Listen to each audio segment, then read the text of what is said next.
ndio tunajua kwamba kuna mambo mengi yanaendelea katika serikali. Kuna mambo ya jinsi reports ilifanyika majuzi. Kuna watoto wengi na vijana wengi waliweza kuuawa, wengine wakawa abducted, wengine hawajulikani walipo.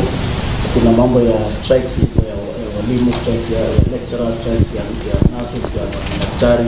Kuna projects mingi hazijakamilika.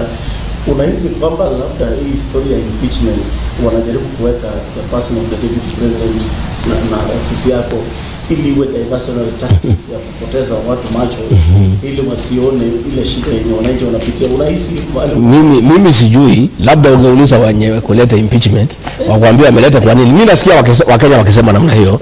Nimeona Wakenya wakisema ni diversion, ya kwamba tuko na shida mingi, labda ni diversion, lakini wenye kulete ndio natakiwa uulize hiyo swali. Lakini kuona kwangu tuko na shida mingi sana kama taifa. Kufanya jambo ya kuongeza shida nyingine ya kisiasa, nafikiri tunapotea njia. Tayari tuko na issues. Iko mambo ya lecturers, iko mambo ya walimu, iko mambo ya afya, iko mambo ya nini. Sasa tunataka tena kukoroga siasa ya impeachment ya nini. Nafikiri kuona kwangu tunapotea njia. Tungetakiwa tuende tukipunguza zile shida ziko, sio kwenda kuongeza shida juu ya nyingine. Lakini wenye kuleta hiyo impeachment, siulize huyo deputy speaker. Mtafuta huyo deputy speaker. Tafuta huyo deputy speaker umuulize. Sasa tafuta huyo deputy speaker, alisema hataki. Kisha tumeenda nyumbani umuulize, hii impeachment ni diversion ama mnataka kutuma Rigathi nyumbani? Which is which? That is the person who can answer that question. Asante sana Deputy President. So langu la mwisho ni kukuhusu na ofisi yako. Sijui tuliona karibu miezi michache ulifika Nakuru kama umechelewa. Mambo ya logistics, mambo ya ndege, mambo ya transport ilikuwa shida. Leo tena ukienda Mombasa ukatumia Kenya ambao na ulikuwa na kabagi yako kadogo hapo. Ambao watu hivi waliona kwamba wamehujumu ofisi ya rais. Ofisi ya rais ama Deputy President ni property ya serikali. Jinsi as property state, jinsi president ni property state. Sijui wamesuluhisha mambo, unatumia mambo ya transport ukitaka kwenda mahali wa serikali inashughulika ama ofisi yako inashughulikia? Tunang'ang'ana. Zile shida zilikuweko wakati ya Rais William Ruto akiwa deputy zimerudi, na ni sawa, hakuna shida. Hata kama rais aliahidi hiyo maneno haitarudi tena, tunaiona ikirudi hapa na pale, lakini tunaendelea. Unajua sisi ni watu tumepata shida mingi sana tukiwa watoto. Sisi tulizaliwa hatuna chochote, tulikuwa watu masikini, tulikuwa watu hatuna hata nguo, tulikuwa saa ingine tumekosa chakula. So hizi shida tumezoea. Hizi ni shida kidogo, hii ya kukosa ndege. Hii kwenda na Kenya Airways ni mzuri kwa sababu is the pride of Africa. Ni pride of the nation. I don't mind. Mimi sina maneno mingi. Most of the time mimi naenda na barabara. Ndege ikipatikana mimi naenda naye. Kama hakuna mimi naenda na barabara. And it's part of the job description. And tumekubali na hatulalamiki. Sio sisi wakati ya kushinda tukilalamika. Tutafanya ile inawezekana, tunafanya ile tunapata iko sawa, tunaendelea. Lakini sisi tumezoea matatizo. Tunatafuta tunapata ya serikali. Many times I get ndege ya Kenya Air Force, naenda pahali nataka kwenda. Sometimes tunachukua private. Most of the time we drive. Tuko na magari ya serikali, tuko na petroli. Hatuwezi lalamika. We are okay. I think we are okay. Matatizo ilikuwa hapo kidogo kidogo, inaendelea ikipungua. Your Excellency, this office of Deputy President inikana kwamba iko na nuksi. Wakati wa William Ruto alikuwa Deputy President from 2018 to 2013 to 2022. First term ilikuwa sawa. Second term of 2018 to 2022 alikuwa na shida mingi sana. Wewe pia umeingia. Sasa hata ndio umemaliza 2 years already, unapitia some of the problems kama yenye the President William Ruto labda iko. Sasa maybe going forward in future governments, what should the sitting president and deputy president do so that wafanyakazi kwa hali ya pamoja, hali ya kuelewana, ndio isilete mtafaruku katika nchi ya Kenya? Mimi sijui, lakini sijui haina nuks kwa sababu William Ruto alifanya mwaka 5. Ndio mimi naomba peke yake. Si ilifanyika na ikawezekana. It is possible. It is possible for the deputy president to work in peace at least for 5 years because it has been done before. maybe 10 years, because it did not happen for 10 years, we can question whether it is possible for them to work together for 10 years. But since it happened for 5 years, and the president who is there today was a deputy president, and it happened, I think it is possible for the deputy president to work in peace and to be facilitated to work for 5 years. I think it is possible. If this impeachment motion does not come, Your Excellency, do you think 2027 you are still qualified to be William Ruto's running mate? That is the decision of the president. President William Ruto is a presidential candidate. Me, I'm not a presidential candidate. So if he thinks that I can be his running mate and I can add value to his election and assist him in the management of the affairs of this country, I'll be more than willing to deputize President William Ruto. I don't have a problem. Sina shida. Asante. Naibu Rais, kama impeachment haitaletwa bunge, umezungumzia wale wabunge kutoka eneo la Rift Valley ambao wako mstari wa mbele wakisukuma hiyo impeachment yako, isipofanyika tuseme, utakuwa tayari kuzungumza nao na kushiriki? Mimi sina shida na mtu yeyote. Hapa kwangu imefunguliwa. Bora usikuje kutokana na askari kwa mlango. Wewe kuja tu, uheshimu ofisi. I am open. Na wale wabunge wanataka niende kwao, huyu msaidizi wa rais hawakubalie wanialike kwao. Watu ya Rift Valley wananipenda. Nilikuwa niende pale Lesos, watu wameningojea, amekataza. Nilikuwa niende Bomet, amekataza. Nilikuwa niende Marakwet West, amekataza. Nilikuwa niende Baringo, amekataza. Si anikubalie nikaongea na hiyo wakale. Why watu walinichagua? These are my people. Why when President William Ruto alikuwa na shida, President Uhuru Kenyatta na sisi tulimkaribisha katika Mount Kenya. He literally lived there. He was always welcome. Why is it that Rigathi Gachagua should not go to see his Kalenjin brothers and sisters who love him? I am loved in Nandi. I am loved in Kericho and Bomet. Nipewe nafasi hii watu wakale, if nothing else, walinipigia mimi kura. I have a responsibility to visit them and work for them. Niende kanisani huko, niombe na hawa, niwatembelee, niende mashule, niende huko. You know, I like dancing, nijue klabu gani iko dancing, niende hapo jioni moja, tucheze hapo. Why not? I mean, these are people who voted for me. And I have a connection with them. Waliamuka asubuhi kunipigia mimi kura. Kwa nini nikatazwa kwenda kutembelea hawa? Yet, President William Ruto spent all his time in Mount Kenya region. Hakuna siku alikatazwa kuja huko. Sasa mimi nimekuja hapa kuongea na wakale through the radio. Si nipewe nafasi niwatembelee ni watu wangu. These are people who voted for me. And anytime I come to Rift Valley, they show me true love. They are also part of Kenya. Rift Valley is part of Kenya. Yes. Nipewe nafasi nikuje niwatembelee. Swali langu la mwisho, Your Excellency, currently katika mitandao ya kijamii kuna term yenye iko popular sana vunipata, wanasema bora usiguze mlima. Do you think that term imechangia to the situation yenye tumefika? No. What bora usiguze mlima means don't disturb the status quo. Because wazungu wanasema if it's working, don't fix it. You see, the Mount Kenya, yes, is a dormant volcano. I don't know whether you have done geography. Yes.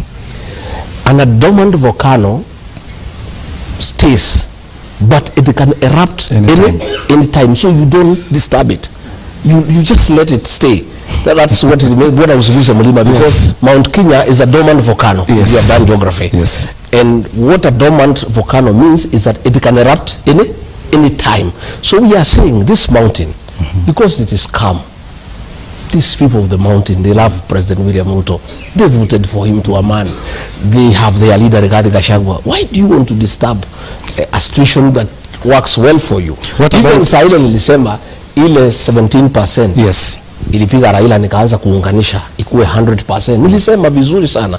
I want to bring the 100% behind President William Ruto. Why would anybody have a problem with that? So bora usiguse mlima literally means that Mount Kenya is a dormant volcano. Don't disturb it. Yes. Let it just stay the way it is. What about because it can erupt? Yes. What about other mountains in Kenya? Well, people, you know, I go to Mount Kilimanjaro, and I have many relatives who live there. Yes. The MP for that area, Parashina, is my very good friend. Na mimi pia niko na relatives huko. That is a good mountain also. Hata hii mlima Elgon ni yetu. Mimi hata nikiulizwa, when I was in Nyanza, huyu Junet inachike mana, which is okay. Akasema wako na milima yao kidogo kidogo wanataka kunipea bure. Nikasema hiyo milima kidogo na ile yangu na yote tuunganishe yote isiguzwe, tushikanishe milima yote, because I think the mountain has become very popular. Yes. So I think this mountain thing, if we can get all the mountains for the cohesion of the Kenyan nation. Yes. Tutafute milima yote tuunganishe ikuwe Kenya nzima. Asante sana. Najua hatutarudi kesho hapa, pengine wakati mwingine ukitualika tutakuja, lakini kwa wakati huu wakati ndio nakusikiza katika vitu yote ya station ambayo tuko hapa leo, wanataka jambo moja kutoka Mheshimiwa Rigathi Gachagua. Asante sana. Mimi nataka kuambia jamii ya Wakalenjin ninawapenda sana, na niko na shukurani kubwa mlinipatia nafasi nikakuwa naibu wa rais, na sitasahau maisha yangu. Hata ikitokea nini, hata tukikosana na viongozi, jamii ya Wakalenjin kwa kura zao kuongeza zile zetu na za Wakenya wengine, Rigathi Gachagua ni naibu wa rais wa Kenya, na hiyo iko katika historia. Number 2, ningeuliza watu wetu wote, jamii zote Rift Valley, wasiweke hii siasa inaendelea maanani, wakosania amani. Ningetaka kuambia jamii zote, watu ya Mlima Kenya wako pale, watu ya Wakalenjin wako pale, watu ya Bukusu wako pale, watu ya Kisii wako pale, all the communities in Rift Valley should live in peace. Yes, na wasiingilie hizi siasa, kwa sababu viongozi wanakosana, lakini sitaki raia hata siku moja, wananchi wa kawaida waingilie hii vita ya viongozi, kwa sababu hao lazima waishi pamoja. Ningetaka kuambia watu ya Rift Valley waendelee kuishi kwa amani, waendelee kupendana. Mimi nataka kuomba waoane na wazae watoto wengi, ndio tukue na jamii moja katika bonde la Ufa. Asante. Ya mwisho nikimalizia kabisa, nataka kuambia watu wetu, the Kalenjin community, kwa ile mapenzi mumenionyesha miaka hiyo yote, naomba kwa yale masaibu mimi napitia, mnipatie maombi, mniombe, mnikumbuke kwa maombi asubuhi, saa 7 na jioni. Na mimi najua kwa sababu nyinyi jamii ya Wakalenjin mnapenda Mwenyezi Mungu na mnaomba sana, mimi najua Mwenyezi Mungu atasikiza maombi yenu. Asante sana naibu wa rais. Nafikiri mpaka hapo tumefika mwisho. Thank you. Sako yata chitab Kalenjin ko kageilen nebo ngalalet nebo agenge nekakibun koskolenguni kokibotagei ak Deputy President Rigathi Gachagua eng mengotenyin nemite komasta nebo Karen eng taonitab Nairobi. Kekas ngalalet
Kutuma salamu kwa watazamaji na wasikilizaji kule bonde la Ufa, kaunti ya Baringo, kaunti ya Nandi, kaunti ya Elgeyo Marakwet, kaunti ya Uasin Gishu, kaunti ya Bomet, kaunti ya Kericho, wale wako pande ya Kuresoi North, Kuresoi South, pale Narok South, na watu wetu wote, marafiki zetu katika bonde la Ufa, niwasalimie sana na niwaambie ninawapenda, na hasa ninawashukuru sana, na ninakuanga na shukrani kubwa kwa vile walipata nafasi ya kunipatia kazi, kwa sababu Rais William Ruto na mimi, isipokuwa ni kura ya bonde la Ufa, singekuwa hapa katika hii makao.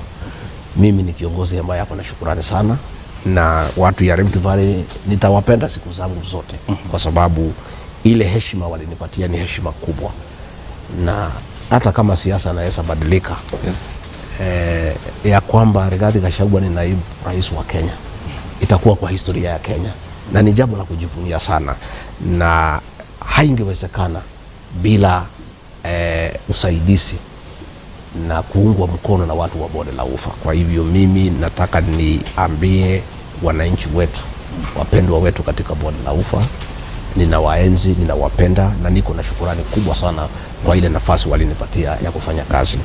Hilo swali umeniambia, hiyo maneno imekuwa ikiongelelewa sana na wabunge, na mimi kujua kwangu, Wakenya wakiwemo wengi sana kutoka bonde la Ufa, walipatia Rais William Ruto na mimi kandarasi ya miaka 5 tuwafanyie kazi, na hiyo miaka 5 bado haijaisha.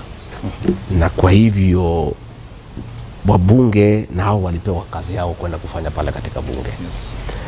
Rais wa Jamhuri ya Kenya na naibu wake wamechaguliwa na Wakenya. Sisi, mimi na President William Ruto tulichaguliwa na watu milioni 7.2. Kusikia ati wabunge 200 wanaweza kusema yule kiongozi alichaguliwa na watu milioni 7 hafai, hilo ni jambo la kushangaza sana. Na hasa nikiangalia, mimi ninahusunika sana, kwa sababu nikiangalia ile ahadi tulitoa kwa Wakenya, wakiwemo watu wa bonde la Ufa, mambo ya barabara, mambo ya maji, mambo ya stima, mambo ya kupeana title deed, mambo mingi sana tuliahidi, na mambo hayo mengi hatujatimiza. Wananchi, supporters wetu na Wakenya wengine, hata wale wakupatia sisi kura, wangali wanangoja. Tunapoongea leo, hiyo ndio jambo la maana, kufikiria ni nini tutafanya ndio zile barabara zikiwa zimeanzishwa zikasimama katikati zimalizike. Ni vipi watu watapata stima, ni vipi mashule yetu itarekebishwa. Hilo ndio jambo la muhimu. Mimi sifikiri Wakenya saa hii ati ile mambo wameweka kipaumbele ni vile Rigathi Gachagua deputy president atafukuzwa aende nyumbani, na Wakenya hawa wajui makosa yake ni gani. Wakenya mimi nikiwasikiza, kwa sababu mimi ni mtu ya kusikiza ground, wanasema sisi tunataka kufanyiwa kazi, tungetaka viongozi wetu wote washikane vile tuliwachagua, watufanyie kazi ambaye iko mbele yetu. Kwa hivyo mimi sina uwezo ya kushawishi wabunge wetu wasifanye vile wanataka. Wabunge wako huru kufanya vile wanataka, lakini sana sana wabunge wamechaguliwa na wananchi. Ombi langu tu ni wafanye kitu inaitwa public participation. Waende pale Bomet, waulize wananchi, sisi tunataka kwenda kufukuza Rigathi Gachagua kazi kama naibu wa rais, maoni yenu ni gani? Vile wataambiwa na wananchi waende wafanye hivyo, kwa sababu inataka na ikuwa namna hiyo. Kwa hivyo niseme hili jambo limezungumziwa sana. Mimi naona kwa magazeti, naona kwa maredio. Mimi niko tayari. Najua mimi ni mwanaume, mimi ni chuma ya zamani.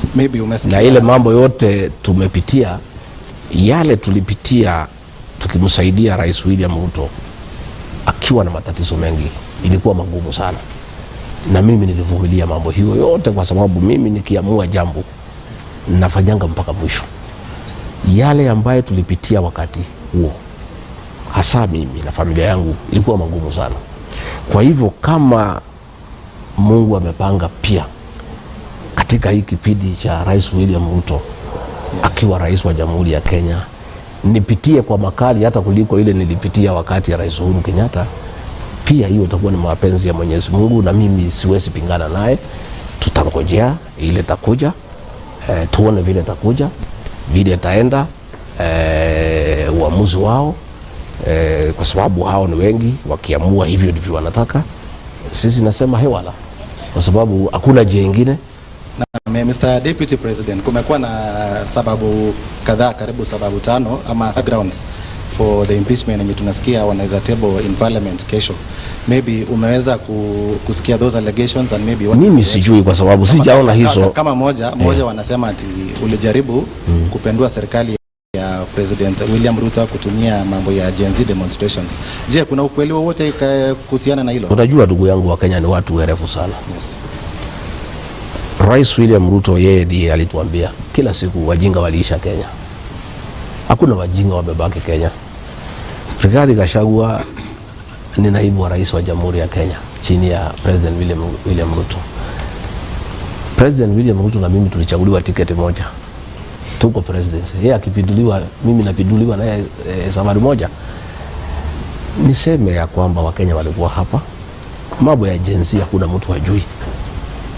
Ilikuwa huko Eldoret, ilikuwa huko Bomet, ilikuwa Kericho, ilikuwa Baringo, ilikuwa Nakuru, ilikuwa Turkana, ilikuwa 35 counties. Na hakuna mtu hajui ya kwamba mambo ya Gen Z ilikuwa ile inaitwa spontaneous. Yes. Ni wa Kenya na hasa vijana wetu walikuwa wamekasirika na ile mambo ya finance bill na gharama ya maisha. Na hiyo maneno ikajitokeza. Na kujaribu kuchukua lawama kuwekea mimi ni makosa, kwa sababu hiyo jama imepangwa kwa sababu watu sana ya boda la ufa wanauliza wananchi ya kawaida, kwa nini Rigathi anapigwa? Kwa nini anadhulumiwa? Yes. Sasa lazima sababu itafutwe ile inaweza kasirisha wafuasi wangu katika bonde la ufa. Na ile sababu imeonekana mzuri sana inaweza kasirisha wafuasi wangu katika bonde la ufa ni kusemekana ati sisi tulihusika kwa mambo ya Gen Z. Gen Z ni watoto wetu na mimi nilisema wasikizwe, na waliposikizwa mambo ikatulia. Na yale maneno ambayo walikuwa wamelete ni mambo ambaye pia hata sisi tulikuwa tunaona inastahili kusikizwa. Kwa hivyo mimi ningetaka kusema tupatie Wakenya heshima. Kama huna sababu ingine ya kumwingilia naibu wa rais, kama iko shida ingine useme ni gani, lakini kujaribu kumwekelea maneno ya uongo, na ni maneno ambaye ni ya kuhuzunisha sana, ya kwamba siku nilikuwa namsaidia Deputy President then William Ruto akuwe rais wa Jamhuri ya Kenya, nilikuwa mimi naekelewa mashtaka ya uongo nikimsaidia. Sasa tena imerudi Rais William Ruto akiwa kwa kiti, ati mimi tena niwekelewe maneno ya uongo ya kunihujumu mimi. Lakini mimi na muamini sana Mwenyezi Mungu, na mimi na mke wangu tunaomba sana na watoto wetu, na mambo ambaye inaendelea ukweli wake utakuja kujulikana. Lakini mimi ningeomba kama itawezekana, kama Rigathi Gachagua atawekwa kwa msalaba, yes, asiwekwe na wabunge kutoka bonde la ufa, kwa sababu iko swali watu wa kwetu nyumbani wanauliza, watu ya Mount Kenya wananiuliza, wewe mtoto wetu ulisimama na Rais William Ruto akiwa katika shida mingi sana, yes, ukateswa, ukaumizwa, lakini ukakaa kidete na sisi ukatuzungumzia na ukaongoza wabunge wengine kusimama na Rais William Ruto. Imekuwaje naibu wa spika ameita mkutano kusema wewe lazima ufukuzwe uende nyumbani, na yeye mwenyewe atasimamia katika bunge na kuhakikisha umefukuzwa? Wananiambia watu ya nyumbani, kama lazima Rigathi Gachagua afukuzwe, si hao ndugu zetu na dada zetu wale wangekaa kato, kwa sababu siku walihitaji sisi kabisa, kulikuwa kimeumana, wako kwa matatizo, wako kwa shida, mtu yao wako chini. Yes. Sisi tulisimama na yeye na wabunge wetu wakati huo, hakuna alimtia alama Rais William Ruto. Wananchi wote wa Mount Kenya walisindikishwa na Uhuru Kenyatta waachana na William Ruto wakakataa. Sasa watu ya nyumbani wanauliza, hawa ndugu zetu na dada zetu tulitengeneza urafiki na hawa, ni mwaka miwili tu, mbona hao ndio wako kipaumbele Mr. Deputy ya kuumiza wewe? Umeongelea sana President William Ruto, sijui msimamo wake ni upi kwa hiyo mimi na yeye kuhusu mambo ya Rais William Ruto, siku nilimuuliza hiyo maneno nilisikiza kwa umbali, alikanusha na akanihakikishia ya kwamba hawezi kubali maneno kama hayo. Lakini sasa ile kitu inashangaza ni ya kwamba wabunge wa Rift Valley ndio wako kipaumbele kuchukua masignature kusema wanataka kunifukuza kwa kazi. Na watu wa Mount Kenya wanauliza, wewe mtoto wetu, ulituambia huku andikaniana chochote na Rais William Ruto kwa sababu unamwamini na unaamini watu yake. Imekuwaje Rais Uhuru Kenyatta alipatia nafasi mwaka 5 wafanya kazi bila kusumbuliwa? Imekuwaje wewe mwaka 2 umeanza kupata matatizo? Lakini ile inawakera sana ni kwamba wabunge wa Rift Valley ndio wameshika shoka ya kunipasua kichwa. Je, unaona wanauliza kuna msukumo from president? Mimi sijui sasa. Ni ile swali tu because na wameniambia niulize watu ya Rift Valley. Yes. Na swali watu wetu wanauliza ni hii, wanasema ile itatokea ni sawa, sisi tutakubali kwa sababu sisi hatuna uwezo. Yes. Kiti yako ni kidogo, rais ndio wako na nguvu. Wabunge rais ndio wako na hawa. So watu wa nyumbani Mount Kenya wanasema bas kama ni hiyo sisi ni wanyonge. Na asante na sisi hatuna chochote tunaweza kufanya. Lakini swali mimi nataka niulize jamii yetu ya Wakalenjin. Sisi tulimwamini President William Ruto. Mimi nilikubali kumuunga mkono na watu wetu bila kuandikania chochote kwa sababu sisi ni watu waaminifu sana na tunaamini wengine sana. Yes. Wale wengine walikuja kufanya na sisi, walikataa kumwamini Rais William Ruto. Waka demand lazima waandikanie. Musalia Mudavadi aliandikania mkataba na Rais William Ruto. Moses Wetangula aliandikania mkataba na Rais William Ruto. Amason Kingi aliandikania mkataba na Rais William Ruto. Yes. Alfred Mutua aliandikania mkataba na Rais William Ruto. Mimi nilimwamini rais, hakuna kitu chochote tuliandikania. Hata saa hiyo watu walikuwa wananisukuma tutengeneze chama ya kwetu ndio tukuja kama siku ya URP na TNA pamoja. Lakini mimi nikasema hapana, huyu rais wetu ni Mkristo, tunakuwa naye kanisani. Yes. Bibi yake ni intercessor, bibi yangu ni pastor, huyu ni muungwana. Kwa hivyo mimi sioni haja tuandikanie chochote, tunaaminiana. Okay. Sasa watu wananiuliza, imekuwaje Rigathi Gachagua mtoto wetu, wewe ulituambia umeamini rais, umeamini watu wake. Imekuwaje deputy speaker kutoka kwa rais nyumbani katika kaunti yake ametangaza hadharani ya kwamba ataunganisha wabunge wote ya Rift Valley na wengine wa Kenya, na kama deputy speaker aende asimamie na hakikishe ya kwamba umefukuzwa kwa kazi, na sisi ndio tulikuchagua na sisi hatujaona makosa yako.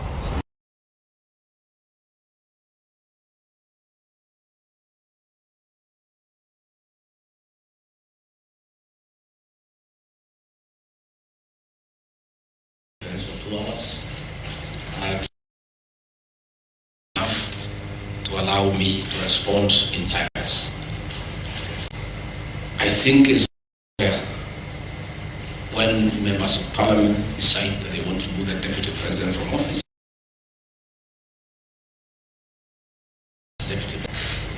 And I thought it's also respectful to the voters to have the first opportunity to hear from me before the honorable members, because they are the ones who elect the constitution, says that the power, the sovereignty of this great nation rests with the people.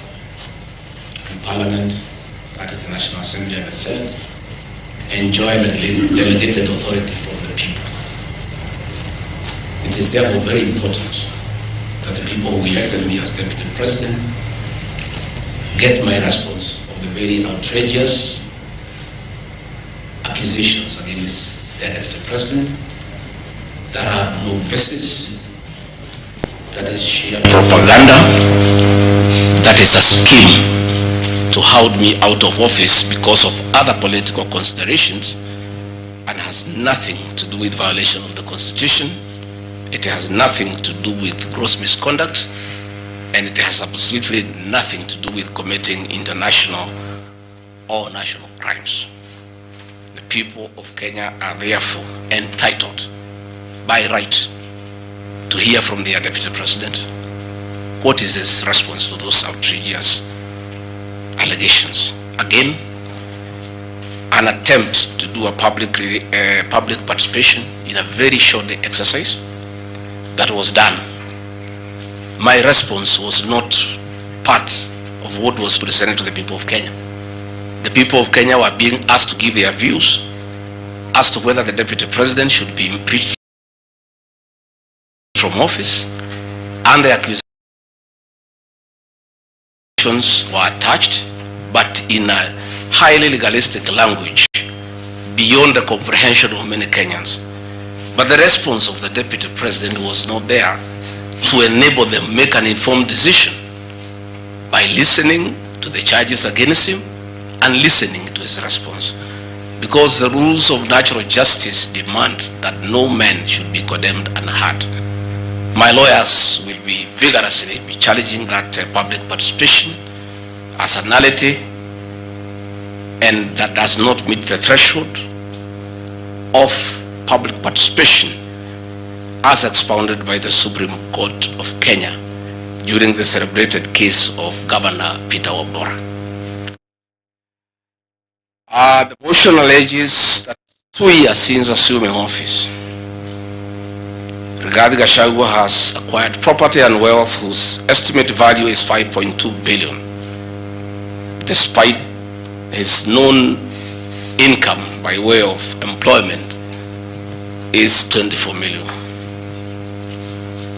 This is extremely outrageous. Honorable Mutuse goes ahead to give properties that he alleges are owned by one Rigathi Gachagua. I trust he was just given a document to sign. Had he taken some bit of time to do some research, he would not embarrass himself in the National Assembly. James Derito Gachagua was the governor of Nyeri and died in London on the 24th of February 2017, and yours truly, Rigathi Gachagua, was by his bedside. Prior to his death, 3 or 4 weeks before, in privacy, he wrote his will and appointed Rigathi Gachagua as an executor of that will, jointly with Mwai Mathenge, his close time buddy, who is a quantities affair, and celebrated lawyer Njoroge Regeru. The three of us were tasked to manage his estate. In the will, you'll be given a copy. He did put his properties and assets and cash and anything that he owned in this world. And among the things that he did put was the Olive Garden Hotel, Vipingo Beach Resort, the Queen's Gate apartment, and Langata high-rise flats. It is these 4 properties that the Honorable Mutuse alleges in the National Assembly that Rigathi Gachagua has acquired them after becoming Deputy President in 2022 when Derito Gachagua died in 2017. It is the most embarrassing allegation a member of parliament can table before the National Assembly.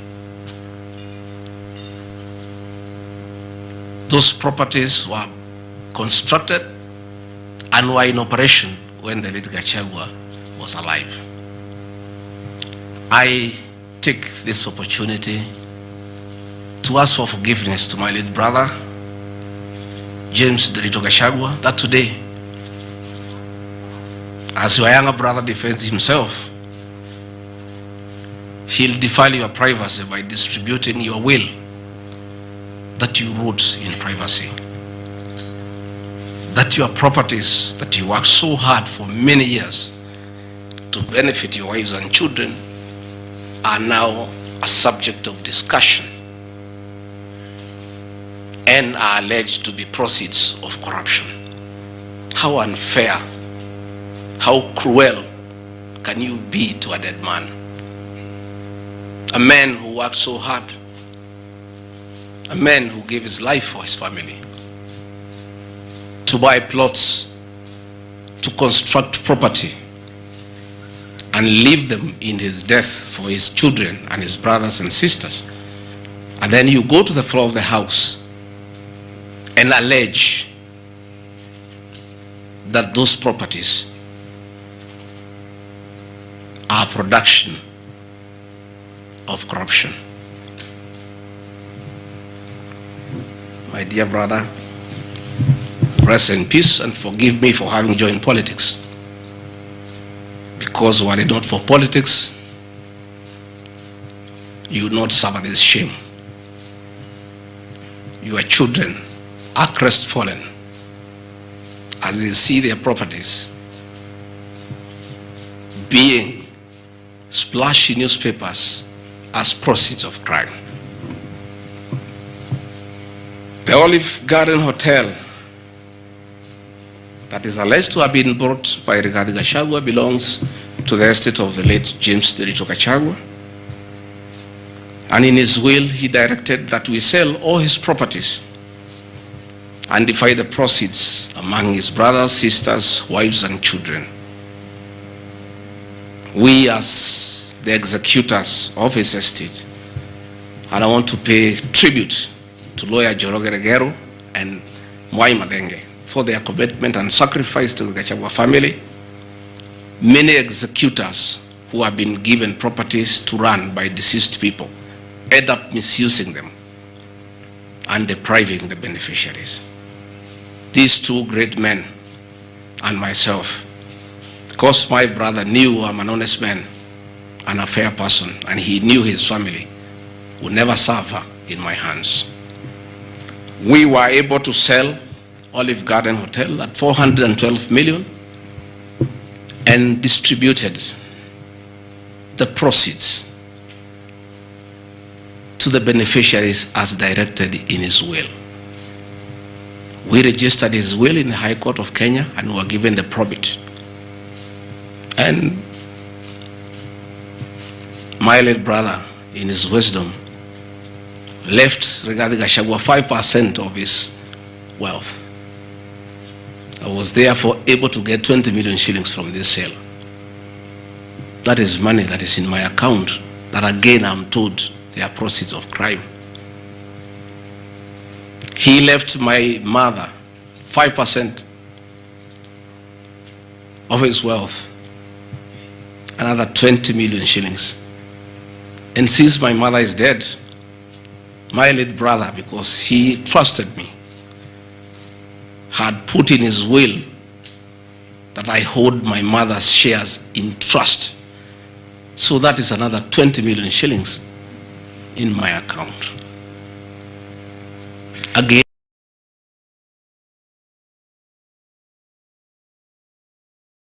my late brother left me another 4% in trust of the children who is deceased, the late Dr. Friend Wachira Gachagua, whose children are in South Africa. And another 16 million shillings was put in my account. My late brother gave 2% to my wife, Pastor Dorcas, because of her kindness of looking after him when he was ill. All this money that has come to me from a dead brother, I'm being told are proceeds of crime.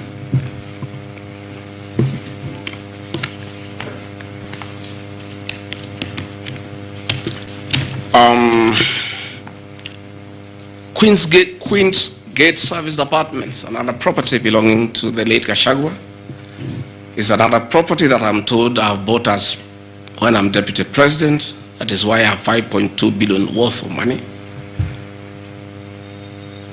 And this property, again, we sold the Cooperative Bank of Kenya, the staff retirement benefits for nearly 600 million.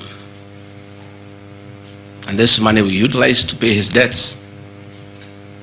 And today, as The late Gachagua rests in heaven. He has no debt.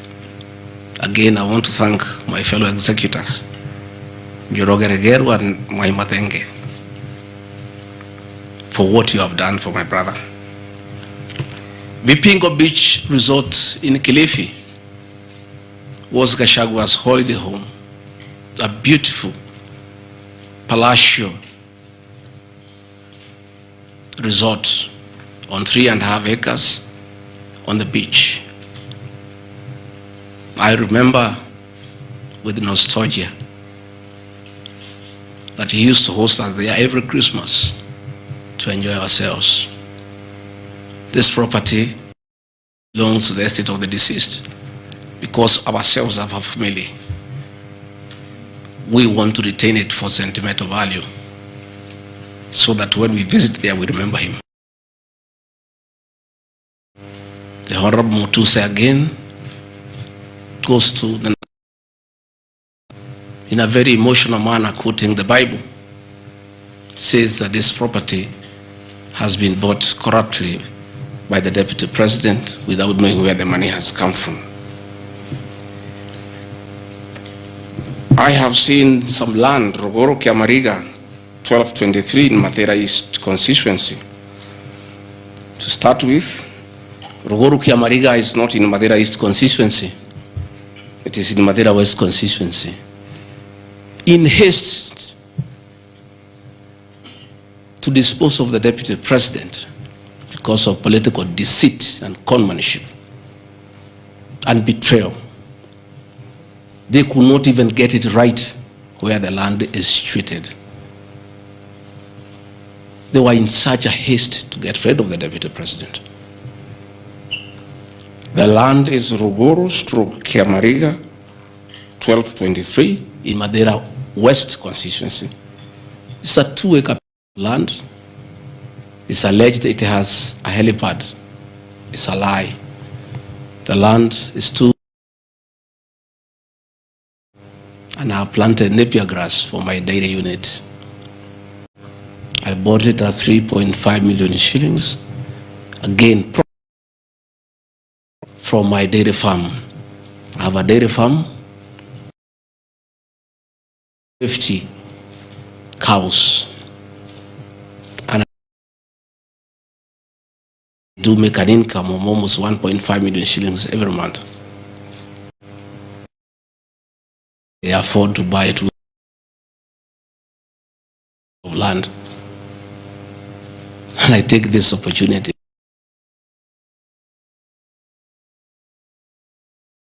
anytime I've gone to the Rift Valley in appreciation of the support I give President, me a cow or two. And within 2 years, I have the largest dairy farm in Mathera of the Kalenjin people. I want to thank them for their kindness.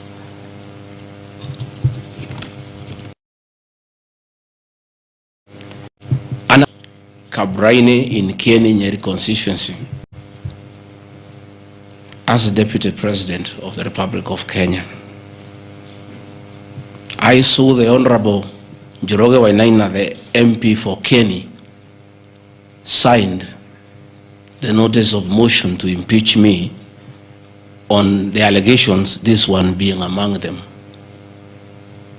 Had there been no malice, Njoroge Wainaina, the Honorable MP for Kieni, would have advised the Honorable Mutuse that he sold me this land in the year 2015. I have a sale agreement I'll give you with this picture. I bought this land from the Honorable Njoroge Wainaina in 2015. I was not even a member of parliament. Yet he has appended his signature that I should be impeached and go home for having corruptly bought 40 acres of land in Kakuret. In fact, the land is not 40 acres, actually 35. The allegation is that it's 40 acres, but that land is 35 acres. The people of Kakuret know it. I bought it from the Honorable MP for Kieni. And had he read this motion, I'm sure he would not have signed it. But as you all know, there was a lot of coercion, there was a lot of intimidation. And I'm sorry that I'm told the Honorable Inaina is admitted in hospital because of threats, coercion. He is being forced to hang a brother against his will and his conscience. These are the lies that Mutuse brought to the National Assembly, and asking the people of Kenya to get rid of the Deputy President of the Republic of Kenya based on lies. I have seen another ridiculous allegation that the Honorable Rigathi Gachagua, Deputy President of the Republic of Kenya, has since becoming Deputy President, acquired 80 acres of land in Meru. That is false. What is true is that the Deputy President is a member of Solution Circle Limited in Meru. And for those who do not know, the Deputy President is half Meru, half Kikuyu. His mother, the late mother, Kirigo Gachagua, was born in Meru in a place called Katheri, and thereafter settled in Kiberesha. Deputy President Rigathi Gachagua sometimes is a lonely man. His father is dead, his mother is dead. His brother, Derito Gachagua, the governor, died of pancreatic cancer. His brother, Dr. Fred Wachira Gachagua, died because of alcohol. His other brother, Jackson Riani, died because of alcohol. His sisters are married. So when he goes home, many times he's lonely. And he decided to look for some land in Meru where he can go and build a house and be among his relatives, his mother's relatives. And in the process, I identified that 29-acre land and borrowed money from Solution Circle, which I'm paying every month. We'll give you documents.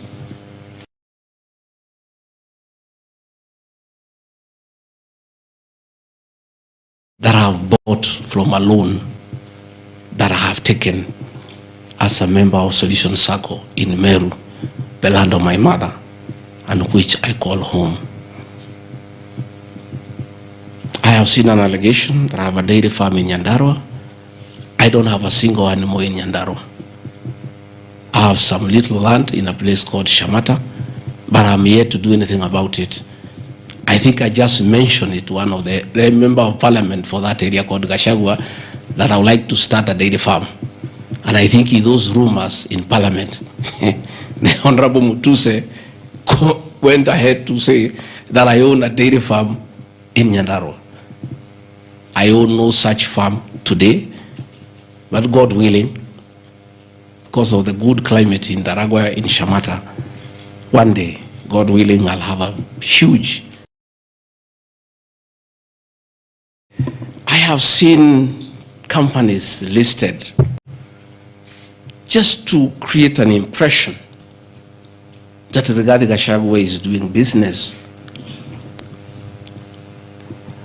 I want the people of Kenya to know that Rigathi Gachagua was a businessman before he became a politician. He had a life, and that life is part of his history. So getting companies 15 years ago, 13 years ago, 10 years ago, and publishing them.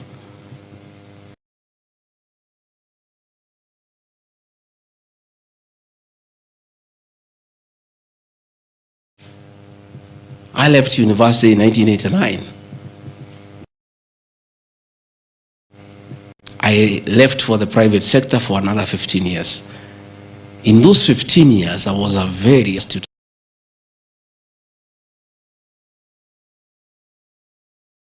Lucky. It was during the Kibaki era when things were working. The economy was strong. business environment was right, and there was room to make money. And I made money that time. Those are old companies, and they are not trading. And when I became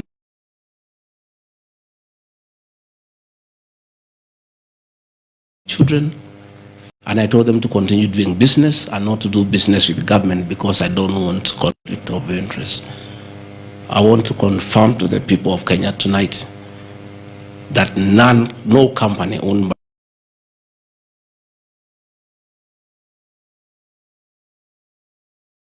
Mutuse or anybody else linking the Gachagua, the Rigathi family with business deals with the Kenya government. I agreed with my children that they do business with the private sector, do farming. These companies are all listed.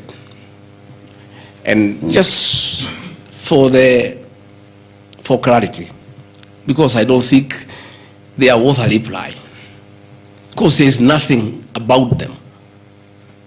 Rigathi Gachagua Foundation. As a member of parliament, I was educating orphans, I was educating children of single mothers, I was educating children of PWDs. And their education needed to continue, and I don't have the benefit of CDF money. So I started a foundation, the Rigathi Gachagua Foundation, to continue doing the work of charity. I have seen my foundation here. The Honorable Mutuse has not said what crime the Deputy President has done by having a foundation that is non-profit making. For the purposes of clarity, I'll give you the bank statement for this foundation. I have only received a total of 12 million shillings from well-wishers, which have educated children, have educated students at Pwani University, and other vulnerable people.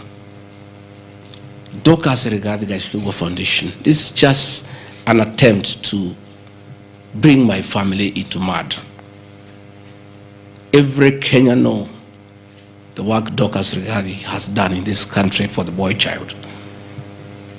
She has opened clinics for addicted children, and she gets a lot of money in her foundation.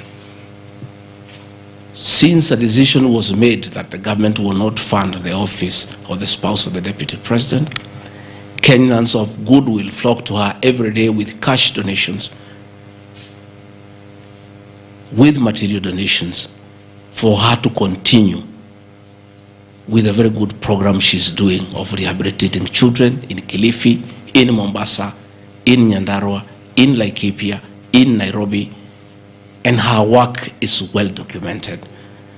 I am yet to see from the movement's motion what crime the Rigathi Gachagua Foundation has done. There is no allegation, there is no evidence, there is nothing. Against Rigathi Gachagua Foundation, there is nothing.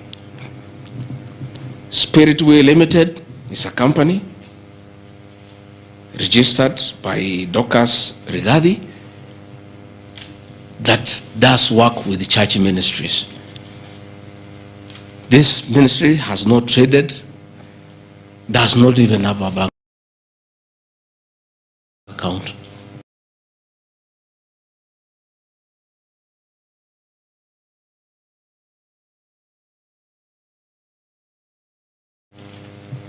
Is some strong women of God who have come together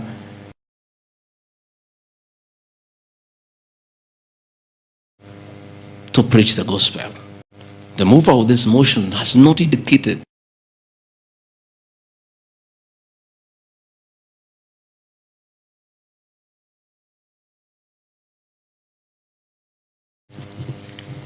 Calvary Creed International again on evangelism and activities to do with the Church of Christ. I have not seen a single allegation against this company. Mothers of the Lord Limited, Again, this is a company incorporated my wife, Pastor Dorcas, in 2021 with our friends. It has never traded. It does not even have a bank account. The Anani Collective. This is a business name registered my son, Dr. Keith Rigathi, in 2021 before I came into office. The ideas he had, they have not yet to fruition. So the company is dormant. I am waiting to see a single Pass Apartments Limited, a company that the executors of the late Gachagua put together to manage Langata View Apartments. The late Gachagua left 80 apartments for his children in Langata and asked us to sell and the proceeds to the wives, the children, and the brothers in a formula that he gave. In a family meeting that I chaired, we agreed as a family that we should not sell the flats. We should share them so that everybody can be getting a rental income.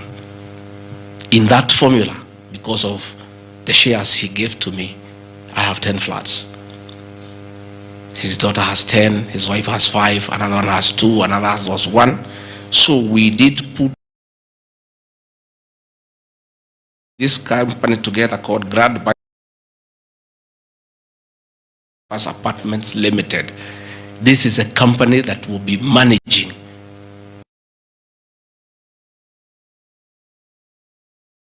estate of the late Gachagua. Again, this company has been put here by the Honorable Mutuse as a company set to manage flats belonging to a dead good man, future of his children.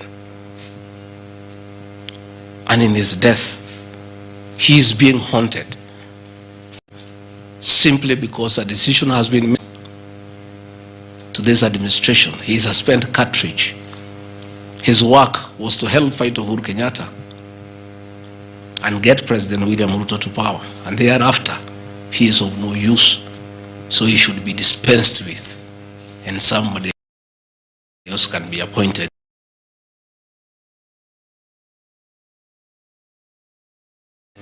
Again, it's the will of the Kenyan people. That is the viciousness that we are even fighting the dead. How insensitive can we be? What is this power thing?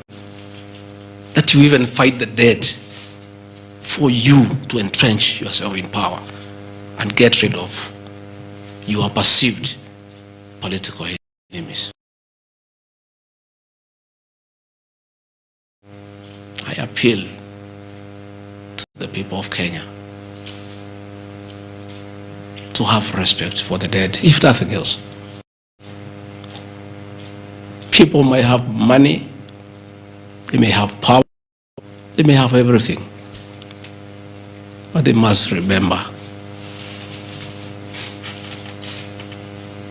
that it is very respectful to respect the dead. Please stop haunting my late brother. Don't put him.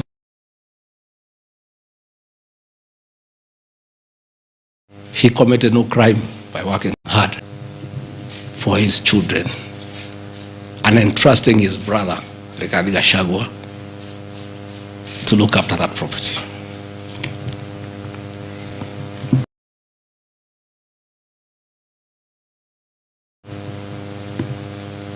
Fortis Viz Group Limited is a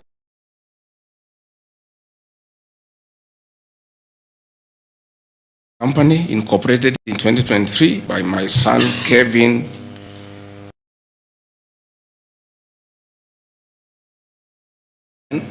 This company has not even taken off. They are still figuring out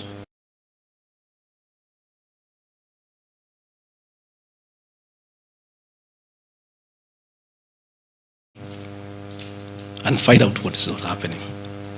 This company has not even started. These are young people, children. Why do you want to destroy their future? You want to destroy their father. These are innocent boys who have decided to invest in their own country. Why do you want to destroy them? You can destroy Rigathi Gachagua, fair enough, he has led for 59 years. But these boys, hardly 30 years. Why? You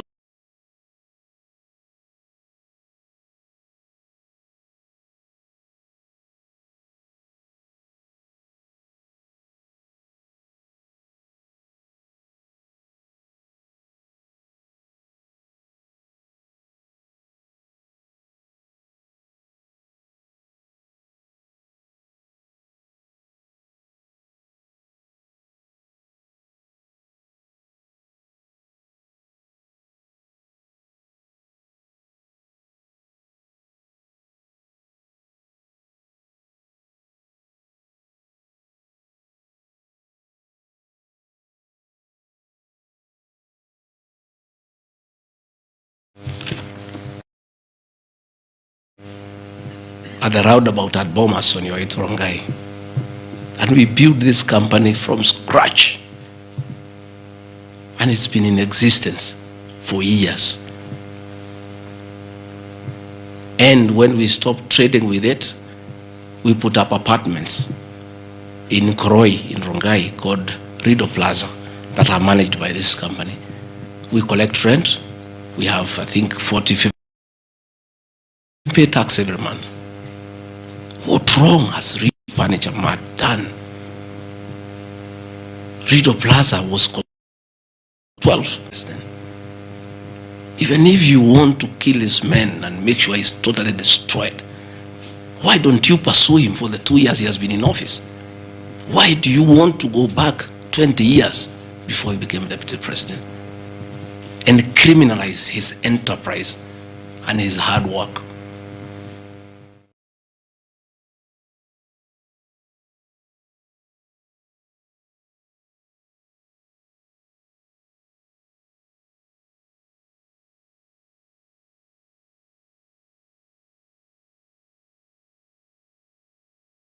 Not a single shred of evidence that this company has done wrong. It's not there.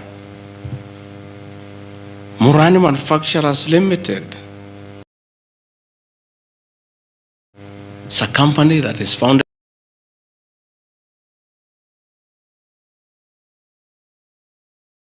by a character from our village and sold some shares to my wife and my children.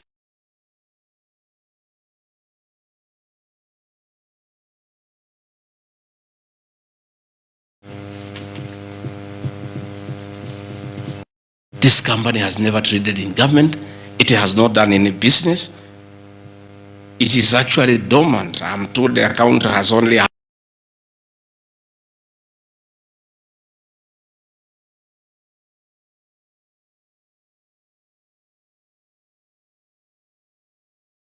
some shares in a company that has 132,000 shillings.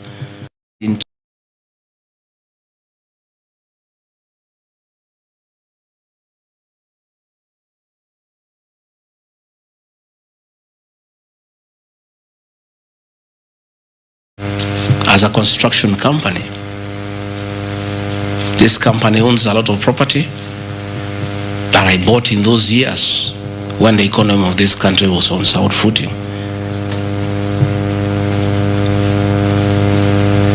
Since I became deputy president, we ceased all activities of this company. It has not done a single transaction with anybody. The company is dormant, but it owns property. Those properties were bought and acquired long before I became deputy president.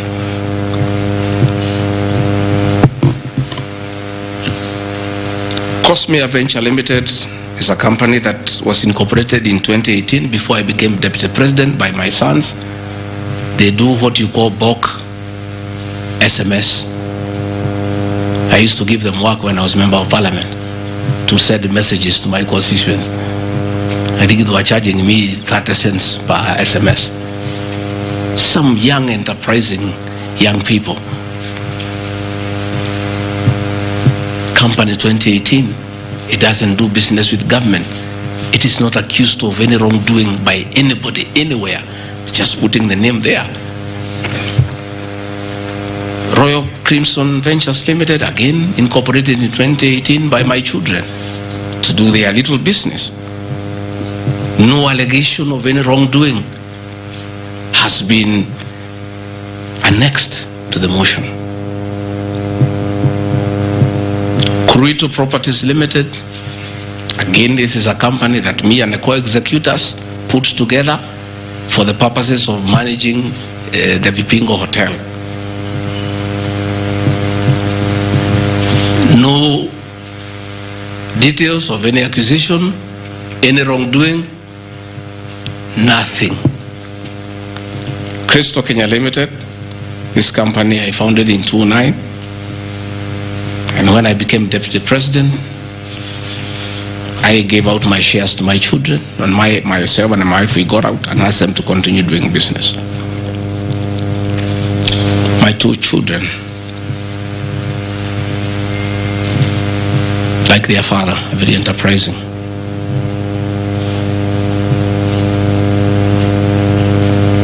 Nyeri County, where I come from, we were hit badly by COVID, and all our hotels shut down. Hundreds of jobs were lost. Many people who were supplying to those hotels shut down. The two most important hotels in Nyeri is the Outspan Hotel and the Treetops Hotel, and they are always run together. The Outspan Hotel was for sale, and my children were interested, and I encouraged them.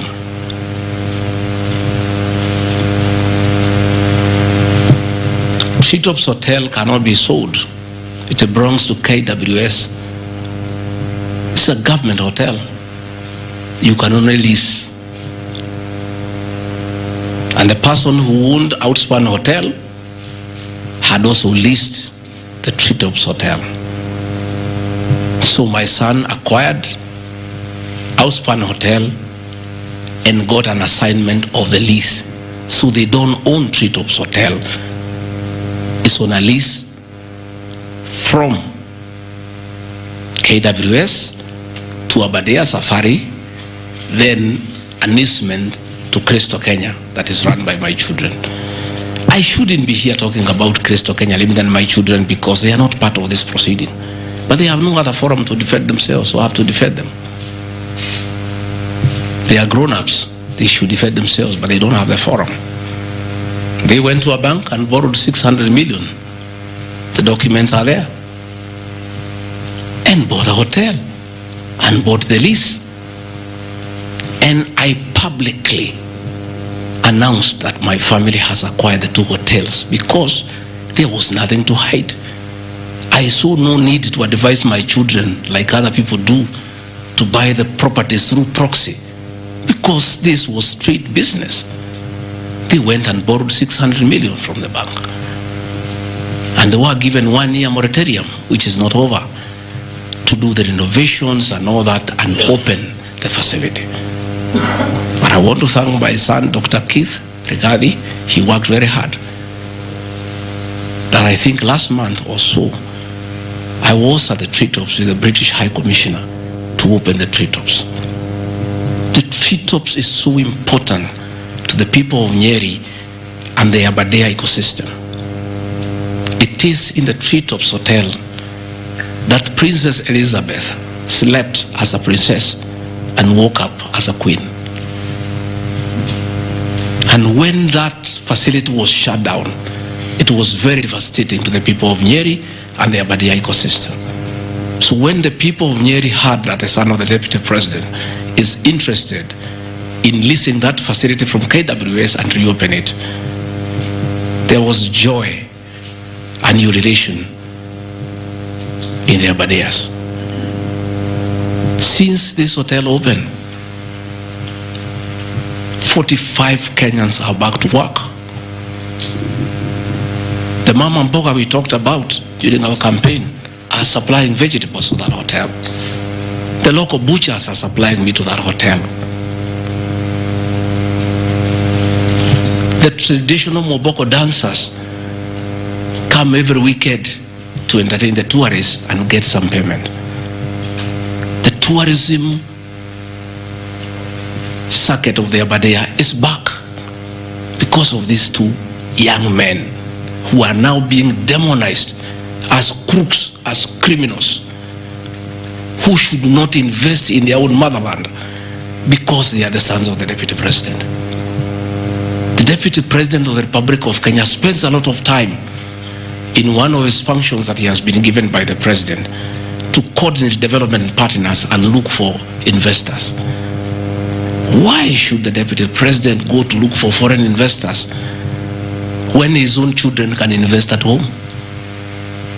Children of many other people I know hide their money in Dubai and Cayman Islands. They don't want to invest here. What crime have the children of the Deputy President of the Republic of Kenya committed by borrowing money from a bank to buy a hotel and spur tourism, create employment, and spur business within the local environment? These boys are so demoralized, asking me, Dad, why didn't you advise us that it's a crime to be your children, that we have no life of our own, that we shouldn't invest in our own country, and if we dare to invest, we should do it at our proxy so that we conceal our identity? Are we criminals by virtue of being your children? That's a question my children are asking me.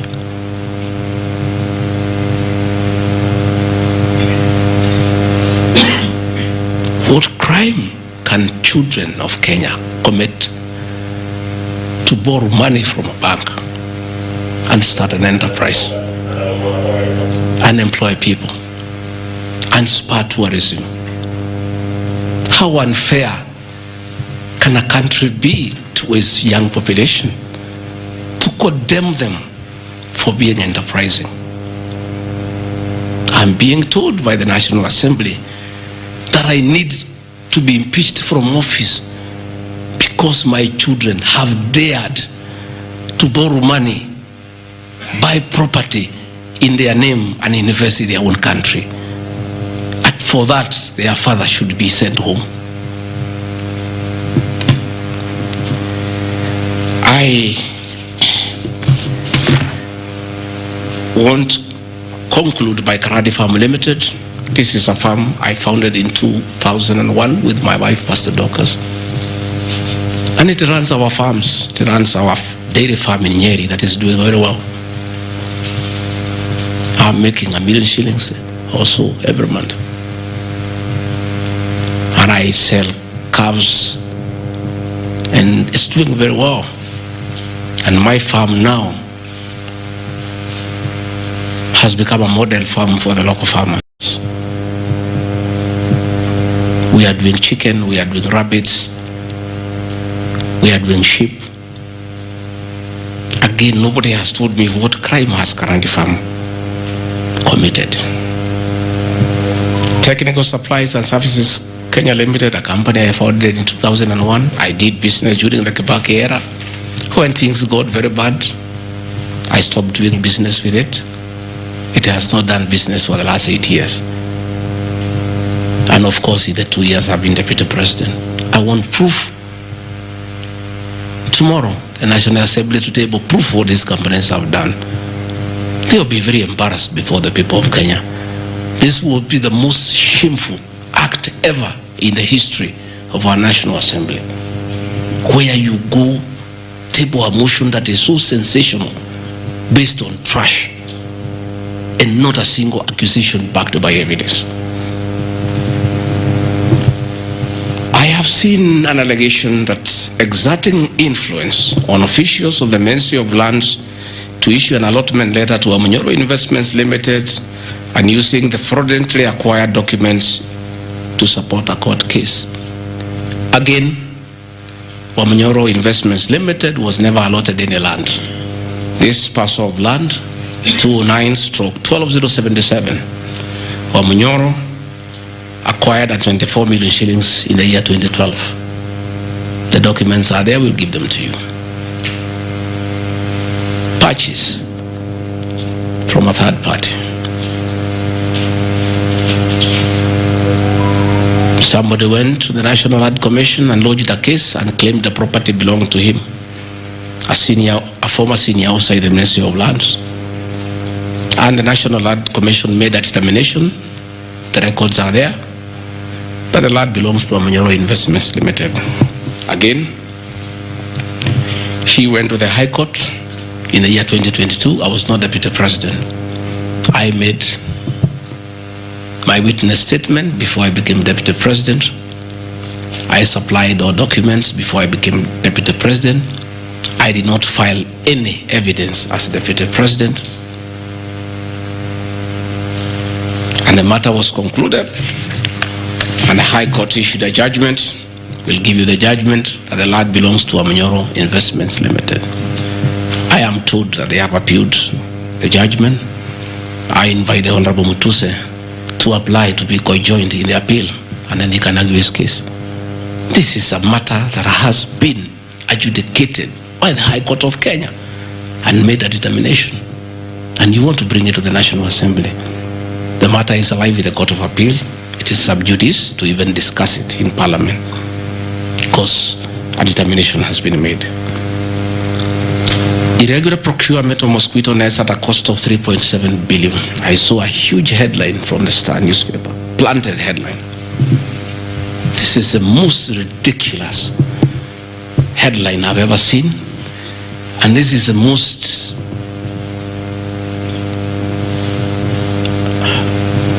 I lack a proper one, and I don't want to speak in Kikuyu.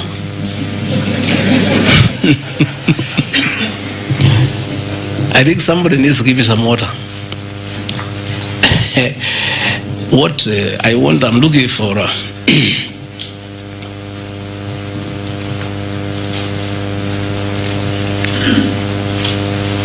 I have seen that allegation, and I want to respond as follows. One,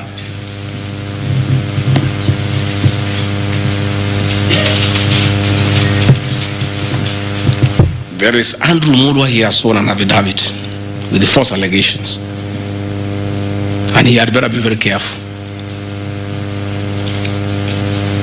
because he has made a statement on oath.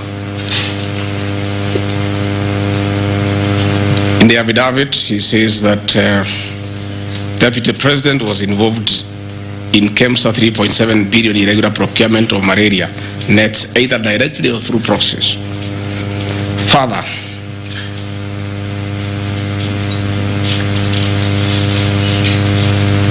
Shobika Impex Limited is an international company,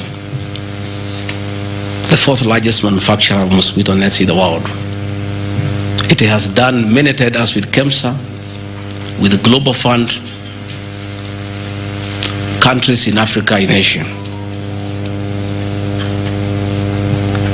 And there was a tender.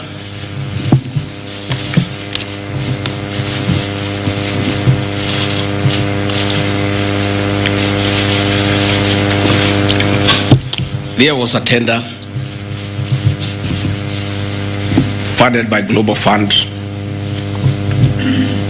through KEMSA, and it was an international tender for manufacturers. The company owned by my son Christo Kenya Limited are not manufacturers, and they did not participate in any way in the tender. In any way. What happened is that in the year 2014, 8 years before I became Deputy President, Shobika Impex Limited appointed Christo Kenya as their local agent, whose work is to do their errands and follow their supplies at the ports of entry. Crystal Kenya did not participate in this tender. It was done by Shobika. KEMSA wrote to Shobika and said, your tender was not successful because you had a problem with pagination of your security documents. Pagination. Those of you who have done tenders, you number the pages. And if they are not right, you can be disqualified. And therefore, they were told, can you come and collect your bid board? Your original bid board. That's what happens. If you participate in a tender and you don't win, you are asked to collect your bid board. And they kept on coming to collect the bid board. It was not available for almost 3 months. And they asked the local agent, that is Crystal Kenya Limited, can you follow up on our behalf? We participated in this tender. We did not win. We have a letter asking us to collect the bid board.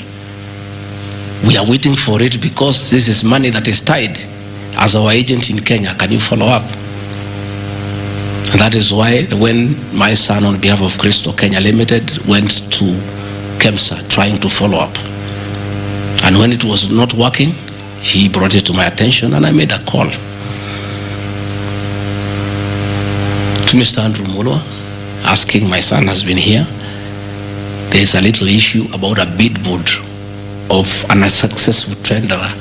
Why is it that this is money that is tied? And these are foreigners, these are foreign investors. We don't want to make life difficult for them. Please, why don't you release it to it unless there's a problem? No, he said, no, the matter is under investigation. That is why we cannot release it. The bid board is with the SEC. I said, fine. If the matter is under investigation, so be it. Right along, the investigations were over. EACC wrote to KEMSA and returned the bid board. KEMSA in return wrote to Shobika and returned the bid board. End of story. Shobika did not win the tender. They were not awarded the contract to supply the nets. No nets were supplied by Shobika. No public funds were lost. And we are told by Deputy President asking why a bid board to a tenderer who has failed to win cannot be returned. He endangered the lives of the people of Kenya. That is how absurd the allegation is.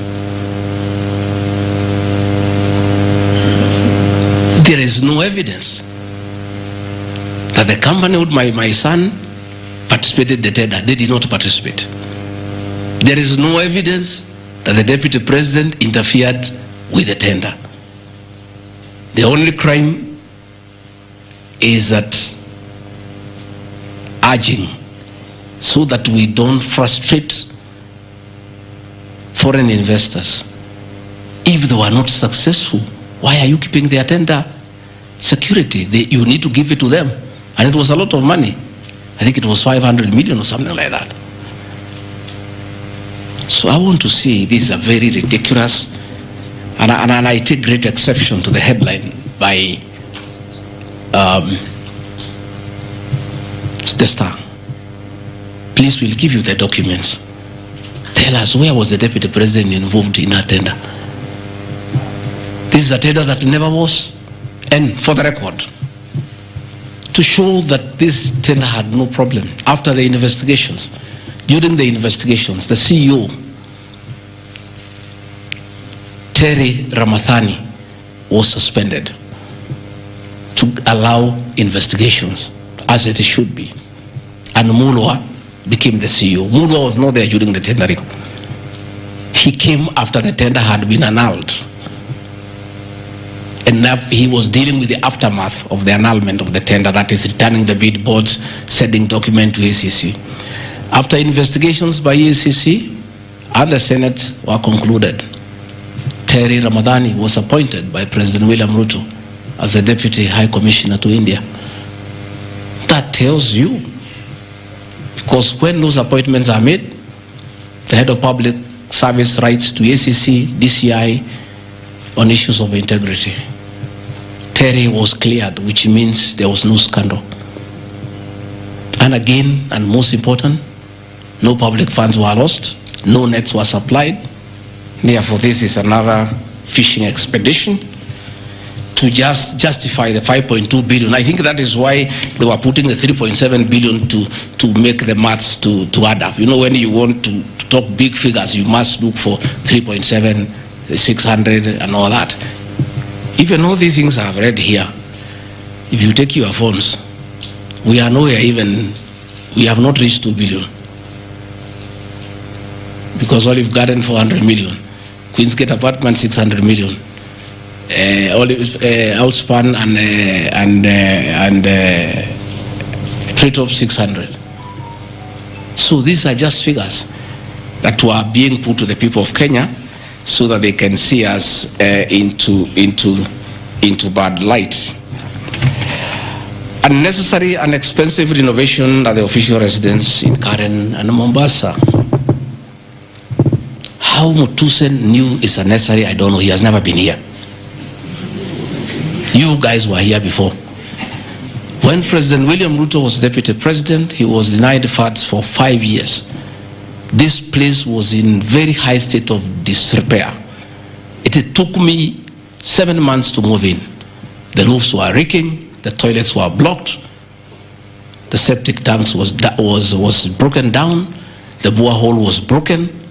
There was nothing. Parliament, in its own wisdom, allocated funds for the renovation of this residence. As deputy president, I have nothing to do with public expenditure. In fact, at that time, the accounting officer, between 2022 and 2023 financial year, was the State House Controller. Procurement was done, tender was awarded, and the renovations were done. As and you can see, the place looks good. There was need to dignify the office of the deputy president because he has a function of coordinating development partners. Ambassadors and high commissioners and all sorts of international visitors are always here. So to dignify the office of the deputy president, the residents needed to be in the right standard, and that is not my decision, and I have nothing to do with it. As for the contractor who was awarded the job, I don't know him, and I don't need to know him. I have no business. Where he transferred his money, I would not know. I have no access to his account. Whether he is related to me, the answer is no. I don't know him. And for the record, I don't wish to know him, because it's not necessary.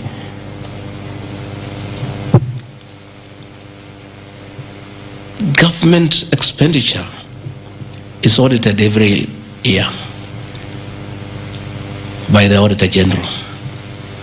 Since this office was under the executive office of the Deputy President for that financial year, the Auditor General did her inspection and gave us a clean bill of health.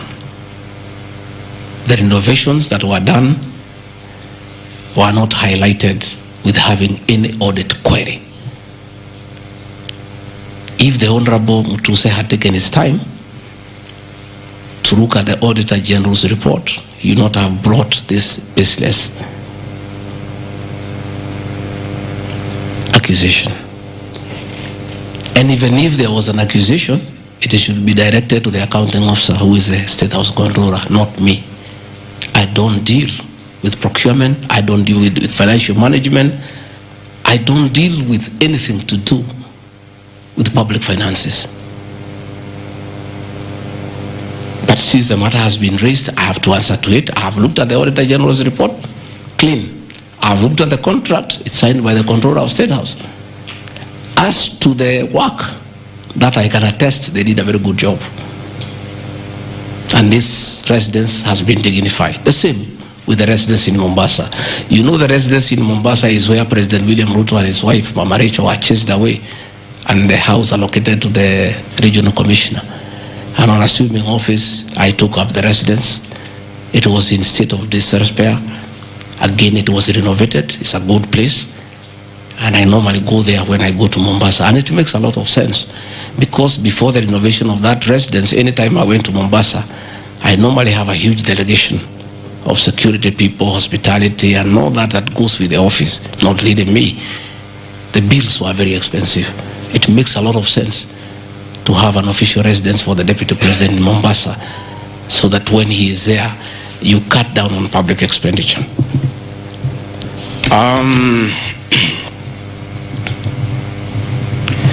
Dubiously acquiring a substantial portion of sum of 100 million paid to Lusona Events Limited. Again, that's another ridiculous acquisition from the North. This is people who give services here for events. We have many meetings. You have come here for IBEC. There are tents put up here to the required standard. We have meetings here for development partners. This is a very busy residence. Most of you have been here. Again, I don't get involved in procurement. That is the work of the accounting officer and his team in public finance management. As to the person who does that work, I don't know he or she, and I have no business knowing who does the work. Those are things that are not in my purview. Again, the ridiculous accusations that that money came to me, one would have to demonstrate how it came to me.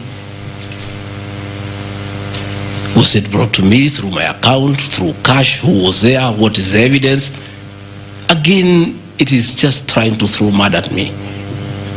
And I want to say that that accusation is baseless, and we believe, we want to see the mover of the motion coming up with tangible evidence. Again, these accusations lack particularities and specifics. They are just generalized accusations. Again, we'll be challenging that again in court, because there is a ruling that grounds of impeachment must be well grounded and must be particularized and specific. This is just an allegation. Where is the nexus between the supplier of events to this residence and the Deputy President, Rigathi Gachagua? There is no nexus. I don't know the person. I don't know the company. I'm not involved in the procurement.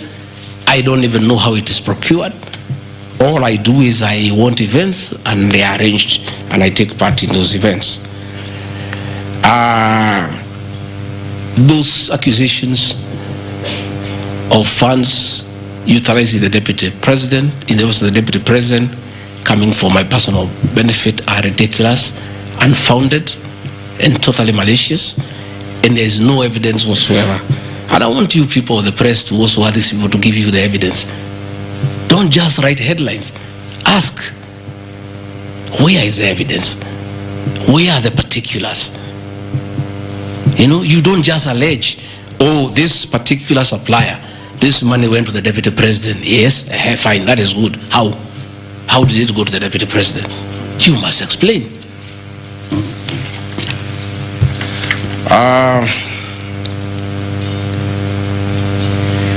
Alleged sensational but false allegations against Lady Justice Esther Minor.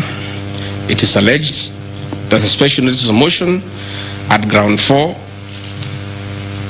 had a gross violation of the Constitution, that I publicly attacked the Lady Justice Esther Minor and forcibly threatened to bring action against her. I did not threaten to bring any action against Justice Minor. I did bring action against her. I was just informing the public because I'm a public officer and I have freedom of speech. I have filed petition before the Judicial Service Commission against Justice Esther Minor in issues I felt I did not get proper justice. So I did not threaten her. I did what the law says. If you are not happy with the conduct of a judge, you file a petition before the the Judicial Service Commission, which I have done. Again, I don't want to delve before the matters because it is against sub judice, but that I have done. So I cannot be threatened. I cannot be said to threaten her. And again, I have a right as a leader, as a Kenyan, to say what I'm doing. And I did say publicly that I will bring a petition against her, and I have done it. And the evidence is there. You see it. We have filed a petition, and we are waiting for it to be concluded.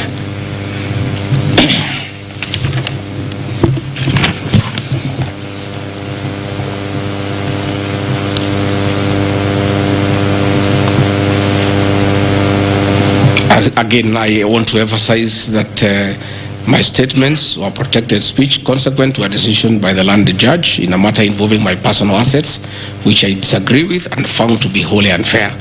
The matter having been concluded at that stage, my criticism of the decision was not sub judice, nor in any other manner prohibited by law.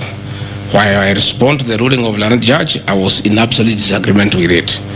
Contrary to the assertions, the special motion, I did not forcibly threaten to bring action against the learned judge. I took legal action available to every citizen of Kenya under Article 168(2) of the Constitution, which allows any person to petition the Judicial Service Commission for the removal of any judge, and filed a legal complaint before the Judicial Service Commission in March 2024. The complaint being live before the JSC, discussion of the conduct of the learned judge in the said matter here would be sub judice. Diverting materials meant for construction of Kilifi Malindi Highway to tarmac a private load to Vipingo Beach Resort.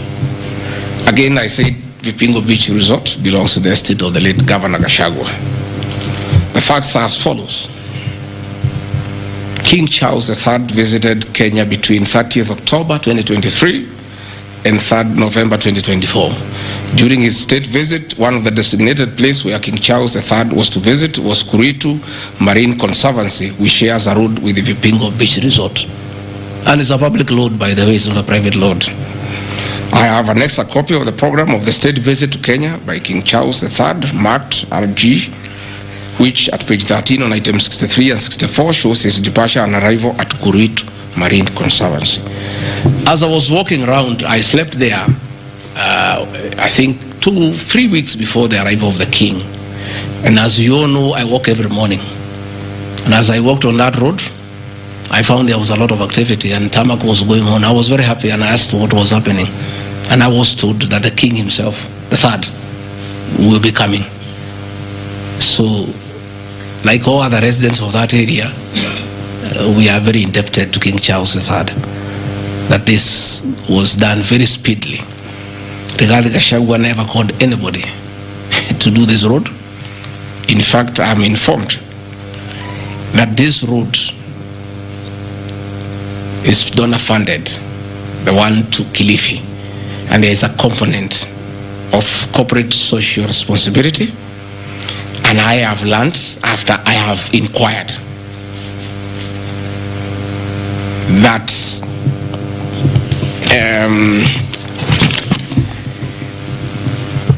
these people of that road is called Takawungu Shariani Vipingo. It's off the main road, and I am made to understand that Kuritu Marine Conservancy, Vipingo Secondary School, Shariani Primary School, among other stakeholders, including a public market, applied to Kenya to be considered for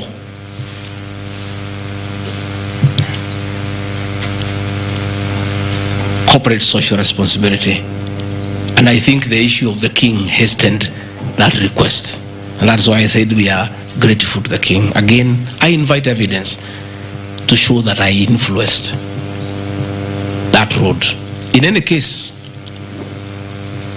I would like to know the member of parliament for that area, how he will vote in this motion. He should be a very happy man. If Deputy President Rigathi Gachagua occasioned a tarmac road to be done in his constituency, he should vote for me. But I didn't. And when I went there, that Shariani market, people are very happy with that road, because I walk there in the morning when I sleep there.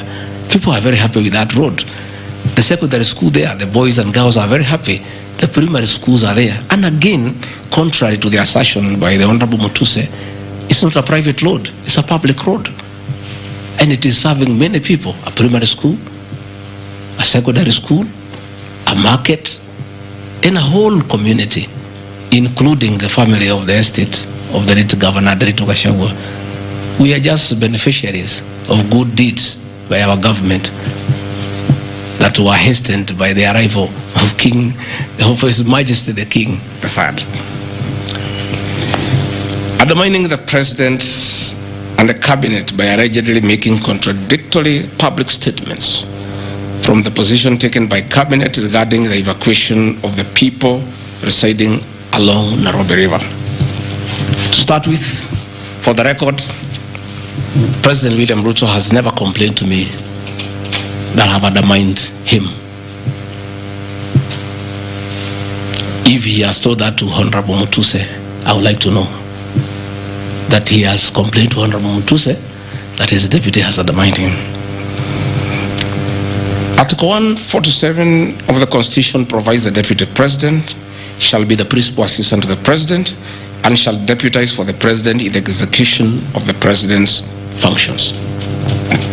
Article 28, which states that every person has inherent dignity and the right to have that dignity respected and protected.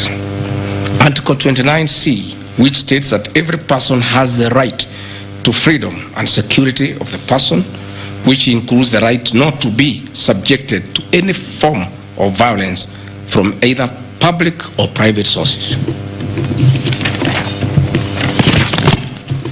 Section 152G1 of the Land Act, which states that notwithstanding any provisions to the contrary in this act or in any other written law, all eviction shall be carried out in strict accordance with the following procedures. A, be preceded by proper identification of those taking part in the eviction or demolitions. B, be preceded by the presentation of the formal authorizations for the action. C, where groups of people are involved, government officials or their representatives to be present during an eviction. D, to be carried out in a manner which respects the dignity, right to life and security of those affected.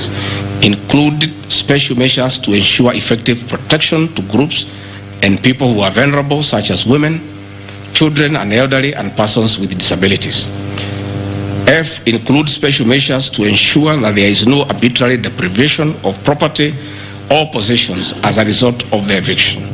G, include mechanisms to protect property and possessions left behind involuntarily from destruction. H, respect the principles of necessity and proportionality during the use of force and give the affected person the first priority to demolish and salvage their property. Critically, our Constitution provides at Section 147(2) that first, the Deputy President shall perform the functions conferred by these constitutions and any other functions of the President as the President may assign. Pursuant to Article 3 of the Constitution, I, as well as every citizen of Kenya and state of public officers, have the obligation to respect, uphold, and defend the Constitution in performing any of my functions. The national values and principles of governance contained in Article 10 of the Constitution by those state organs, public officers, and all persons, including myself as the Deputy President, wherever we make or implement public policy decisions. In relation to this matter, these national values and principles include the rule of law, democracy, and participation of the people, human dignity, equity, social justice, inclusiveness, equality, human rights, non-discrimination, and protection of the marginalized. Adherence to these principles became extremely important when we, as state officers, are contemplating legal evacuation of citizens with a duty to avoid inhuman forced evictions that will be contrary to our Constitution and international law. While campaigning with the President, and subsequently when I was sworn in as Deputy President, you can remember, I promised as a key pillar to the Kenya Kwanza government that there will be no forced and unlawful evictions and that all evictions shall be human and entail legal compensation. You remember my inauguration speech. I said never again shall this administration carry out inhuman evictions in a brutal manner as was done in the previous administration. I and my office, the Office of the Deputy President, have undertaken extensive engagement with all parties in regard to the cabinet decision on eviction, which I fully support, including the Nairobi River, which is an entity under the ODP and County Government of Nairobi. Adherence to these principles become extremely important when we as state officers are contemplating legal evacuation of citizens with a duty to avoid inhuman forced evictions that would be contrary to our Constitution and international law. Guideline number 6 of the United Nations General Assembly, guidelines for the implementation of the rights to adequate housing, prohibits forced evictions, and the state should ensure that any eviction under domestic law are fully compliant with international law. The guidelines further require meaningful engagement with communities to ensure that the rights of residents are implemented cooperatively without the need for eviction procedures or police enforcement. I have supported the implementation of cabinet directives on the eviction, safe for the fact that on being informed that each person residing at the Nairobi River was being evicted and paid only 10,000 shillings, which I and many other Kenyans felt inadequate compensation for eviction. I insisted that the government should abide by constitutional dictates and international norms while implementing any cabinet decision, including eviction, and maintain the dignity of citizens of Kenya facing evictions. My statements did not and cannot be construed to undermining the president, because the president, like me, sought to defend the very Constitution. I hope I'm very clear. Am I clear? I cannot, I will not oversee, supervise, forced, brutal eviction against the people of Kenya. That I will not, and I can't. President William Ruto and I on the campaign trail gave a solemn undertaking to the people of Kenya that under our administration, that will never happen. So when I was asked to oversee brutal, inhuman eviction against innocent people without notice, without compensation, without due regard to what the Constitution says, I found it very, very difficult, and I rescued myself and allowed the CS for Interior, the Head of Public Service, the PS for Internal Security to proceed. If that is the reason why Rigathi Gachagua should be impeached as Deputy President of the Republic of Kenya and sent home for refusing to undermine the Constitution, for saying no to brutal and inhuman eviction of poor Kenyans, let it be. Undermining devolution by allegedly holding a meeting in Nairobi. Good people. I'm sure you are as embarrassed as I am. That a deputy president holding a public meeting to talk to the people of Kenya is undermining devolution. To start with, Deputy President Rigathi Gachagua, in the duties spelled out by the President under Executive Order number 1 of 2023, he has the duties to coordinate intergovernmental relations. I work with the governors. This is home of devolution. I hold meetings with the governors every day. I chair IBEC. I cannot be accused, and I need evidence tabled that I undermined devolution. The motion alleges that on 29 September 2024, I unlawfully interfered with the running of the Nairobi City Council government by holding a public rally where I allegedly incited citizens against lawful directives of the county government on planning and relocation of markets. This is my response. It is not true that I incited citizens against the lawful directives of the county government, as alleged. I wish to clarify and point out that when I held the public rally, I merely requested the governor of Nairobi County to speak and listen to grievances which were being raised by the market traders. Videos will be produced tomorrow in the National Assembly. I, Rigathi Gachagua, asking Governor Sakaja to take time to listen to the people and listen to their grievances. The traders had sought me out to intervene and request the governor on their behalf to dialogue with them and seek a solution to their grievances with regard to the relocation of markets. Had the governor listened to these traders, they would have had no business coming looking for me. All I was saying is listen to the people.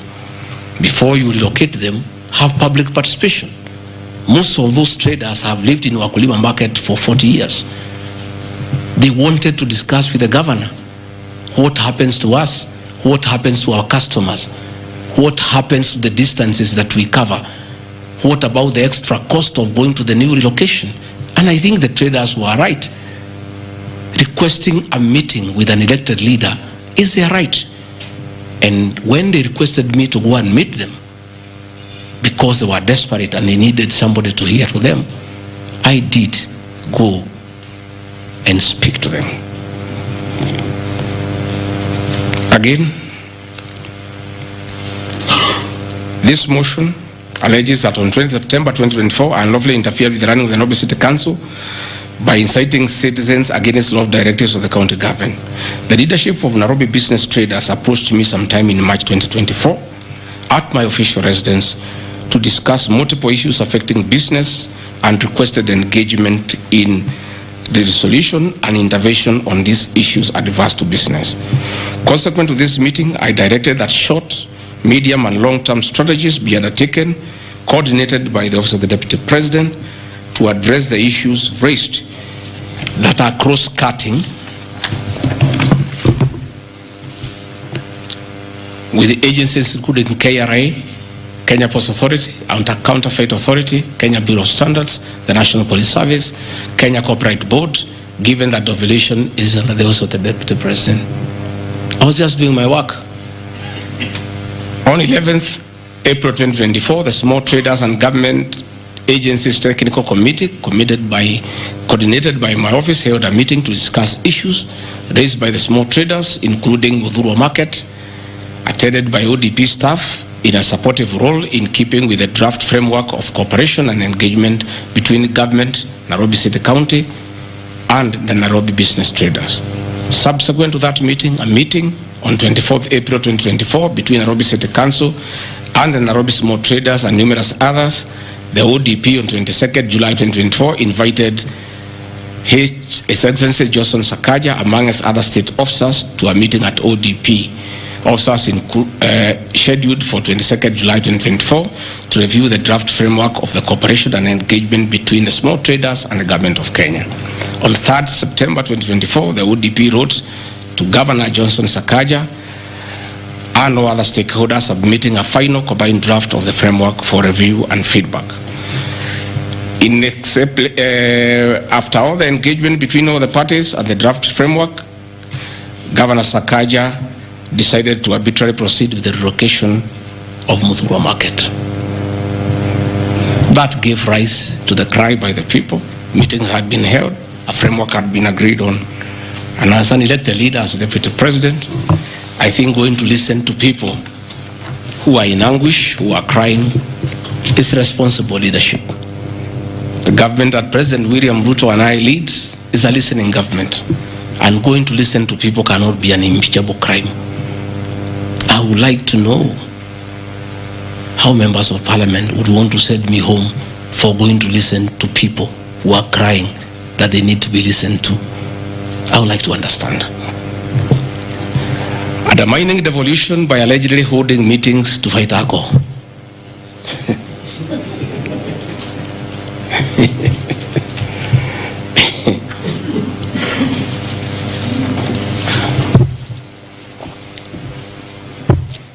I think tomorrow will be the greatest circus. Or do I call it the theater of the absurd? That Deputy President Rigathi Gachagua,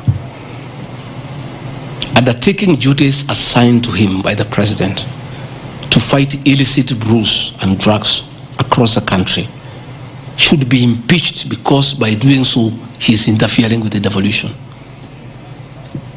I held meetings in Nyeri, attended by Governor Kahiga, Governor Waiguru, Governor Irogo Kangata, Governor Wamatangi, Governor Kiari Badilisha. I held a meeting in Chuka, attended by governors of Embu, of Tharaka Nithi, of Meru.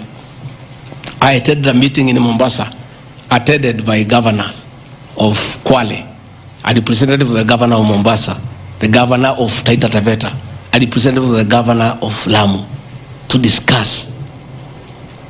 I held a meeting in Nakuru, nearly with all governors present, and all of us jointly, under my chairmanship, the Ministry of Interior and Governors, we agreed on how to tackle the menace of illicit brews. And we have a good story to tell. Out of those efforts, our young men who are sleeping in trenches are back home. Women are very happy, their husbands are back home and they are bringing food. In fact, some children have been born. Some have even been named Ngiji because of the effort that I have put in fighting illicit brews.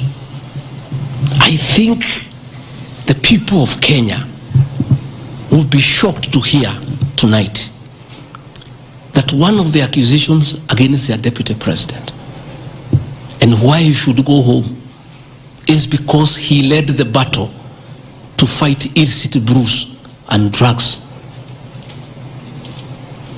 that has caused havoc among our young people. Please,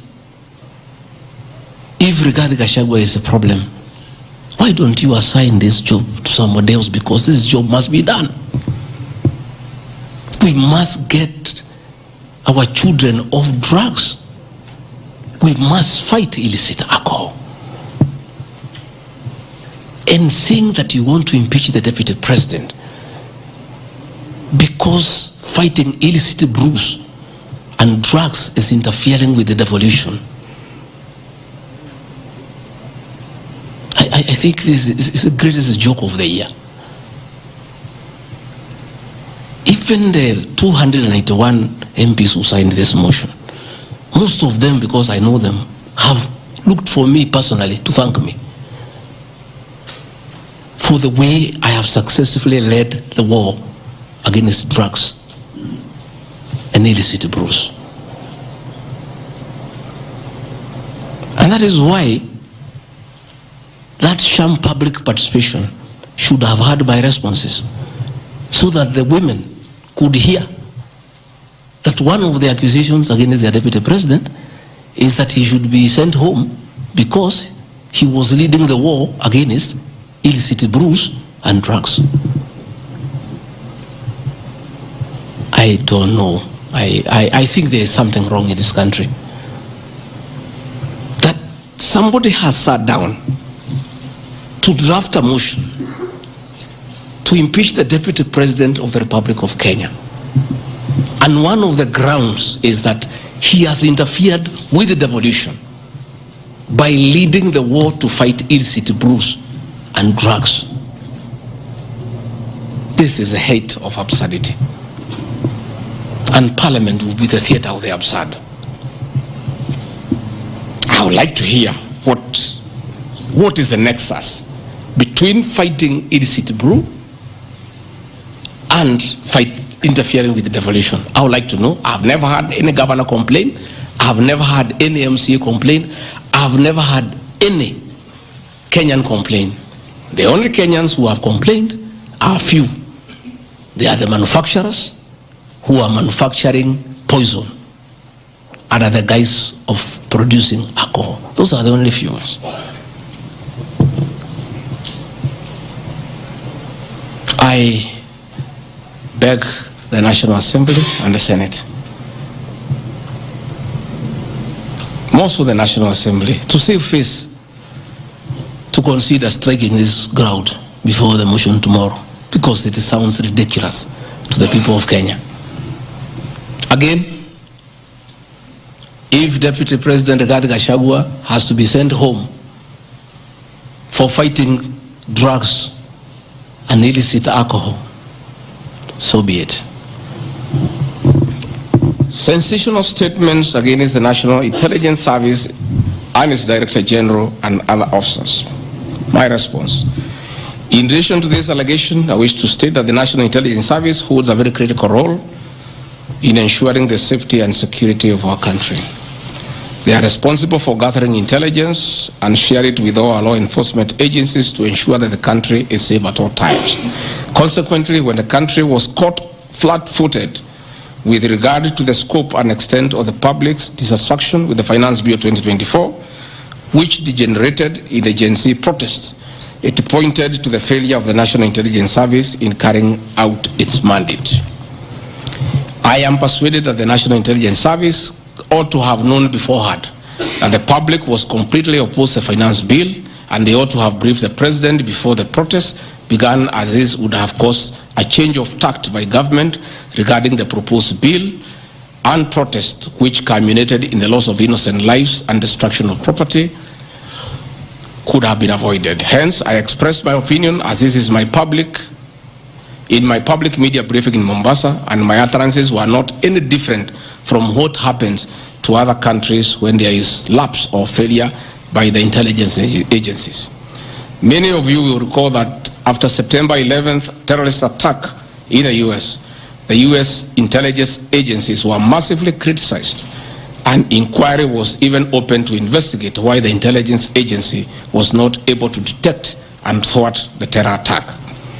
Under the Constitution of Kenya, the government agencies are supposed to be accountable to the Kenyan people, including the National Intelligence Service, and calling them out when there is a dereliction of duty does not amount to undermining them. In any case, the Director General of NIS is not above the law. He is a public officer. Just like the President, the Deputy President, Cabinet Ministers, he too is subject to criticism like any other public officer. In fact, I'll have videos. President William Ruto, as Deputy President, at one time criticized the then Director General of the National Intelligence Service. In another video, he heavily criticized the then Inspector General of Police for underperformance. I have learned from my boss how this job is done. It's clear. It's done. I mean, nobody, the President is criticized daily. The Deputy President is criticized daily. And we take no offense. The Director General of the National Intelligence Service is not above the law. He is a public officer. He is accountable to the people of Kenya. And when one feels he has underperformed, he'll be called out. Because that is the nature of the Kenyan state. And this I learned from my boss when he was Deputy President. Again, there was the issue that the President and I committed ourselves publicly that never again in our administration shall ever we allow abductions and extrajudicial killings. Despite the police keeping on misleading the President to say that there are no abductions, you all know, you have evidence on video that they have happened. And that is what I commented, and I said it is wrong. And because I'm a truthful person, I'll say what is wrong when it happens. Despite the fact that I am compelled by the principle of collective responsibility to be part and parcel of every decision made by government, that I'll continue to do so, but only those decisions that are constitutional and within the rule of law. Abductions and judicial killings are unconstitutional. I will never support them.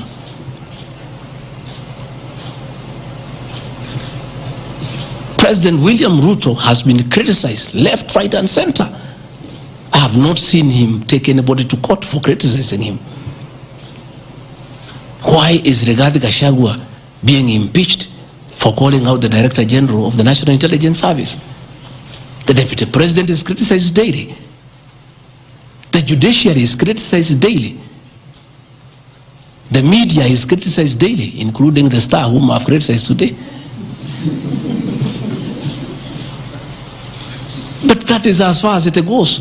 And again, despite being just the deputy president, I enjoy a constitutional right in the Bill of Rights, freedom of speech.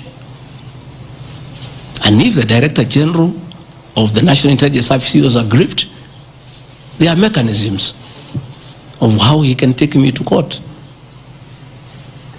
and sue me for defamation. And I'll be able to argue why I said what I said. So that is not a ground for impeachment. I mean, that is curtailing liberties, the freedom of expression, the freedom to hold public officers accountable for their actions.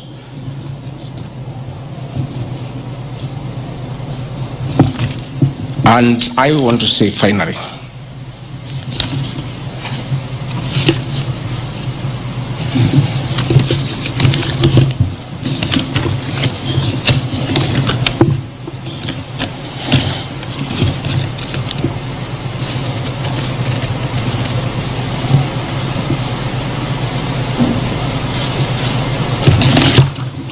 I think I've literally addressed all the grounds because I felt it's important for the people of Kenya to know the allegations against the Deputy President and his responses. And as you have heard, though you are not judges and you are not advocates, there is nothing here that violates the Constitution. There is no gross misconduct. There is no crime that has been committed.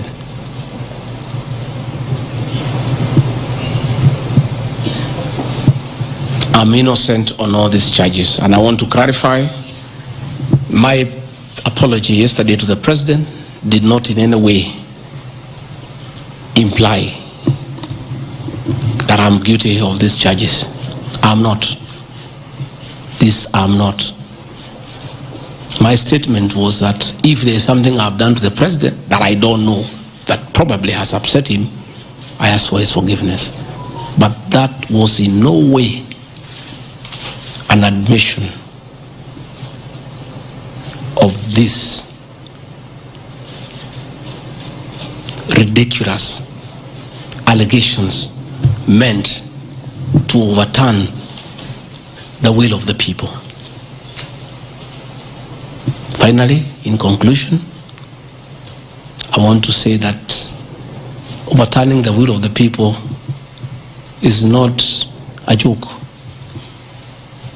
It calls for very serious violation of the Constitution. None of these issues here meet the threshold. We'll go to Bunge tomorrow. I'll be there at 5 for 2 hours, and I'll put my case. In the unfortunate event it proceeds to the Senate, I'll be there again to prove my innocence by way of evidence.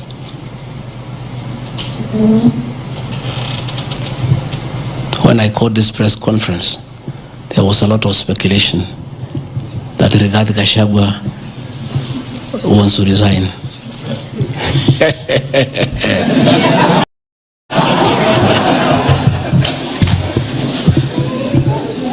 This is a man elected by 7.2 million Kenyans. How dare you suggest to him that he can do so without public participation?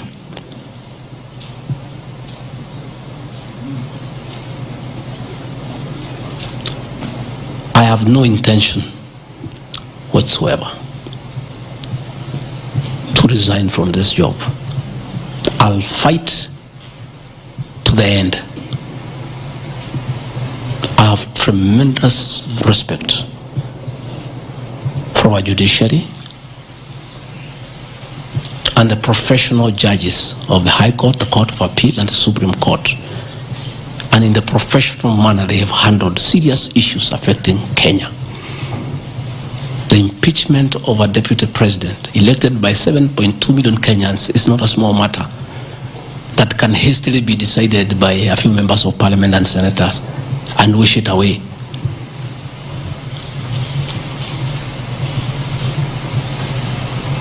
I'll submit myself to independent institutions to get justice. And I'm sure, I have no doubt in my mind that I'll get justice. And this impeachment will be thrown out. And I'll carry out my duties as Deputy President. That is why anybody sending feelers to me to resign is a joker. And I found a few of people using my friends to come and sweet talk to me. Please, my friends, I don't want to become enemies with you. When you are given such silly messages, don't bring them to me. I have no intention. I cannot resign. I did not give myself this job. I was given by the people of Kenya. I've done nothing wrong against the people of Kenya whatsoever. I've worked hard. I've been very loyal to my boss, President William Ruto. I have worked hard every day.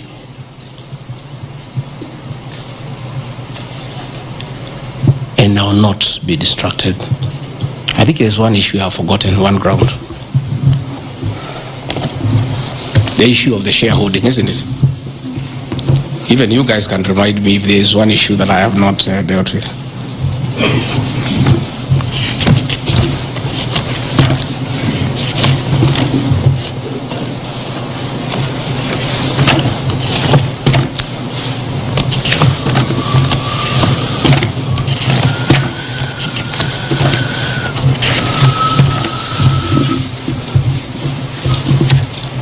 Can somebody there give me my notes on shareholding?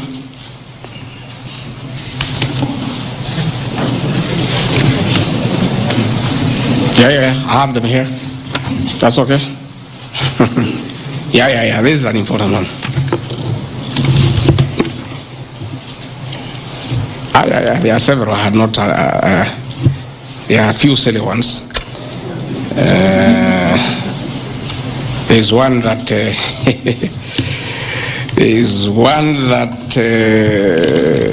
I'm conniving with cartels in the tea sector to block KTDA from implementing guaranteed minimum returns that would benefit small traders. The allegation is not true. No evidence whatsoever has been adduced to substantiate this claim. As far as I know, I've successfully completed my mandate, which was assigned to me by the President, which culminated into creating synergy between people who had taken KTDA to court and suspended the operation of the Tea Act. As a result, the Tea Act now is in operation. The President never mandated me to take over the affairs of the Ministry of Agriculture. He asked me to spearhead tea reforms. I did the tea conference in Kericho, brought all the stakeholders together, and as a result, I created a synergy among all the stakeholders, and we agreed that those people who had gone to court withdraw the cases, and now the Tea Act is operational, and that will see meaningful reforms. As to claims that I have stopped the selling of tea in Mombasa, there is no evidence to that effect, and I want to call upon the Honorable Mutuse to provide that evidence. Again, in matters coffee, I was given a job by the President to initiate the coffee reforms, which I have done successfully. I held the coffee conference in Meru for 3 days in 2023.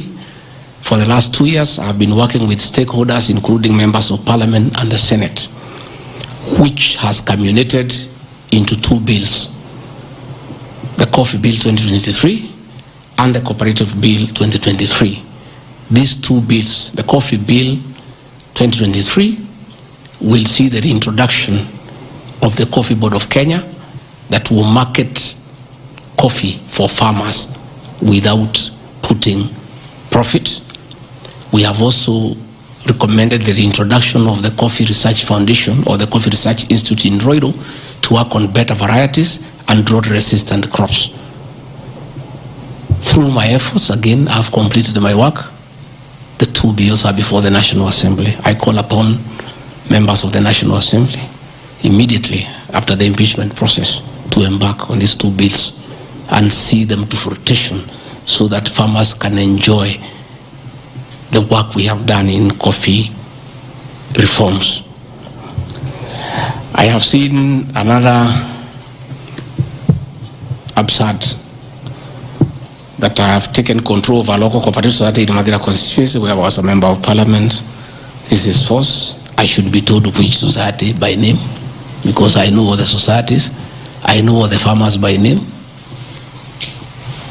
It's really ridiculous. Again, there is no evidence. There is nothing. It's just trying to spoil my name before the people of Madeira who elected me as their member of parliament. On the issues of shareholding, I think this matter has been discussed for a long time, and I think it's good tonight I put it in proper perspective. I wish to state that the allegation is equally false. None of my family members, allies, or associates are in control of any cooperative society in Madeira. That one I had done. In shareholding by virtue of the provisions of the third schedule of the Political Parties Act, the constituent parties of Kenya Kwanza Coalition entered into various agreements which were deposited with the Speaker of the National Assembly and the Speaker of the Senate for purposes of Article 108 of the Constitution of Kenya. 16.2, the following were members parties of Kenya Kwanza: UDA, ANC, Ford Kenya, PAR, Farmers Party, Chama cha Kazi, Communist Party, Economic Freedom Party, the Service Party, Tujibebe wa Kenya Party, Umoja na Maendeleo Party of Kenya, and the Democratic Party of Kenya. In accordance with provisions of Clause 3E of Schedule 5 of the Political Parties Act, each of the agreements contained in a power-sharing development agenda for certain regions in Kenya. I attach here copies of the said agreement. I'll give you the Kenya Kwanza agreement so that you know when I talk about shareholding, I'm not talking about Kenyans, I'm talking about this agreement that was signed by President William Ruto and almost everybody else on how power will be shared. I've never talked about sharing resources. I have been talking about power sharing for people to get what they deserve in sharing power in accordance with this agreement. Like, for example, in an agreement between UDA, ANC, and Ford Kenya, the UDA would nominate the president and the deputy presidential candidates, which has happened. I got my share, although I have no share certificate. The president would guarantee the stature, dignity, financial and operational autonomy of those of the deputy president. It's in the agreement. The office of the deputy president will be allowed specific duties identified at Article 21 of the agreement. ANC will be allocated the position of prime cabinet secretary to be established within 14 days. It was given to Musalia. The office of the deputy president, Ford Kenya will be allocated the position of the Speaker of the National Assembly, which was given to Moses Wetangula. In accord with Article 2.1 of the Power Sharing Agreement, ANC and Ford Kenya would have a 30% share of national government positions. So, the Honorable Musalia Mudavadi, the Honorable Wetangula, and the people of Western, please don't condemn Rigathi Gachagua. The agreement is here, defining your share in the government. It is not me. I did not sign this document. It was signed by Musalia, Wetangula, and President William Ruto. So when I say about this share thing in terms of positions, I've never talked about resources, about development. Although it is also here, is that regions bargained with the president for shares. Musalia Mudavadi and Moses Wetangula bargained for 30% of shares within the Kenya Kwanza government. Although they were also supposed to give us 70% of the vote, which they did not. Nevertheless, since they gave a certain vote, they are still entitled to some share one way or another. So it is not Rigathi Gachagua who said that a government is like a company. It is the agreement of the Kenya Kwanza, which I will be tabling in the National Assembly. It is not me. It went ahead to say it. He said ANC and Ford Kenya would have 30% share of national government positions. That is cabinet secretaries, principal secretaries, high commissioners, ambassadors, diplomatic and consular representatives, chairpersons of state corporations, directors of state corporations, chairpersons and commissions of constitutional commissions, provided the 30% share is to be shared equally between the ANC and Ford Kenya. Sasa mimi nikiambia watu wafuate share yao, makosa yangu ni gani? Iko hapa. I did not sign. They went ahead. Musalia Mudavadi and Wetangula, and they must follow these things. Because I will not follow for them, because I was not party to the Western agreement. The agreements were with regions. So when people say I'm dividing regions, I'm simply following the Kenya Kwanza agreement of the way it was debated. They went ahead and said, Article 22 of sharing agreement set out a list of priority projects which Kenya Kwanza would endeavor to fulfill in the ANC and Ford Kenya strongholds of Western Kenya between 2022 to 2027 on a priority basis. Musalia Mudavadi and Wetangula signed a package for Western Kenya. I have never had anybody call them tribalists, but they signed an agreement demanding for Western Kenya. They demanded, and it was agreed it will be done. Completion of all incomplete or stored bitumen roads. Construction of an extra 1,000 kilometers of bitumen in Western Kenya. Revival and modernization of sugar factories in Western Kenya. Establishment of new industries identified in Article 22 of the agreement.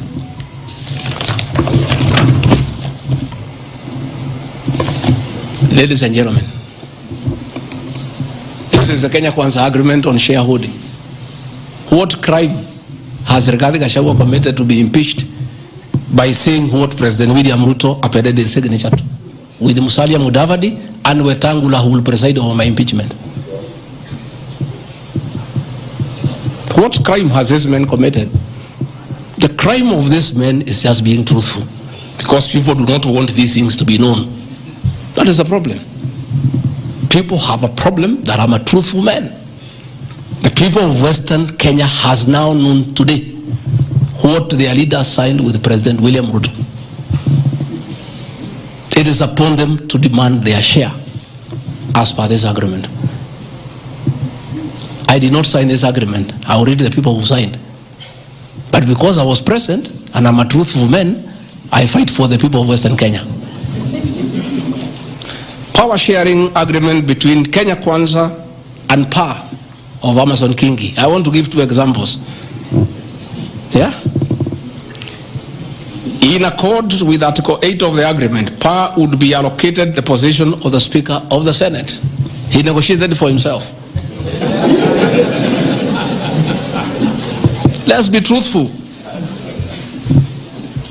You brought this motion. We'll discuss. The people of Kenya must know the truth, so that if Rigathi Gachagua is being crucified for being truthful, let the people of Kenya know why he is being crucified. How can Moses Wetangula say I should be impeached because of saying people to get their shares, when he is a signatory to a share agreement with the president on what will go to Western Kenya? And then they accuse me of tribalism. They did not say anything should go to Central or Mount Kenya. They talked about Western. When I say something for Mountain, I'm a tribalist. King, he said, position of Speaker, you are mepewa. Article 9A of the Power Sharing Agreement, PAR would nominate the candidate for appointment of one principal secretary when Kenya Kwanza came to power. Amepewa. For Article 9B, the Power Sharing Agreement, Kenya Kwanza and PAR would agree on what share of national government positions, cabinet secretaries, principal secretaries, high commissioners, ambassadors, diplomatic and consular representatives, chairpersons, state corporations, etc., etc. Power sharing agreement, that is a word. so that nobody should ever again in this country ever accuse me of talking of shares. It is not me. It is my boss, President William Ruto, who appended his signature with other leaders that Kenya is like a company of shares. It is not me. And he signed the agreements, sharing Kenya. It's here, it's being shared. True of us? True of us. They have shared the Speaker, they have shared the Senate, they have shared Deputy President, they have shared the President. That's what I've been saying. And then I'm being told that I'm dividing the country along ethnic lines. I did not append this signature. I'm just being truthful. That is my crime. People want these things to be hidden so that they pretend to be nationalistic and say Rigathi Gachagua is tribal. But the people who append these signatures are the ones who should explain why they were signing things for their regions only. Yet they say they are national leaders. Power sharing agreement between the Kenya Kwanza coalition on one part and the Communist Party nini. So, Service Party, at least I saw Chama cha Kazi. They say the party leader should get something. Moses Kuria was given something. The Service Party of Mwangi Kiujuri got nothing. You know? So, unajua sasa, ile shida iko Kenya hii ni ukora. And people not being truthful. The agreements are here. Like in a Communist Party, they have been making noise. They signed an agreement, they have not seen anybody. Yeah? So,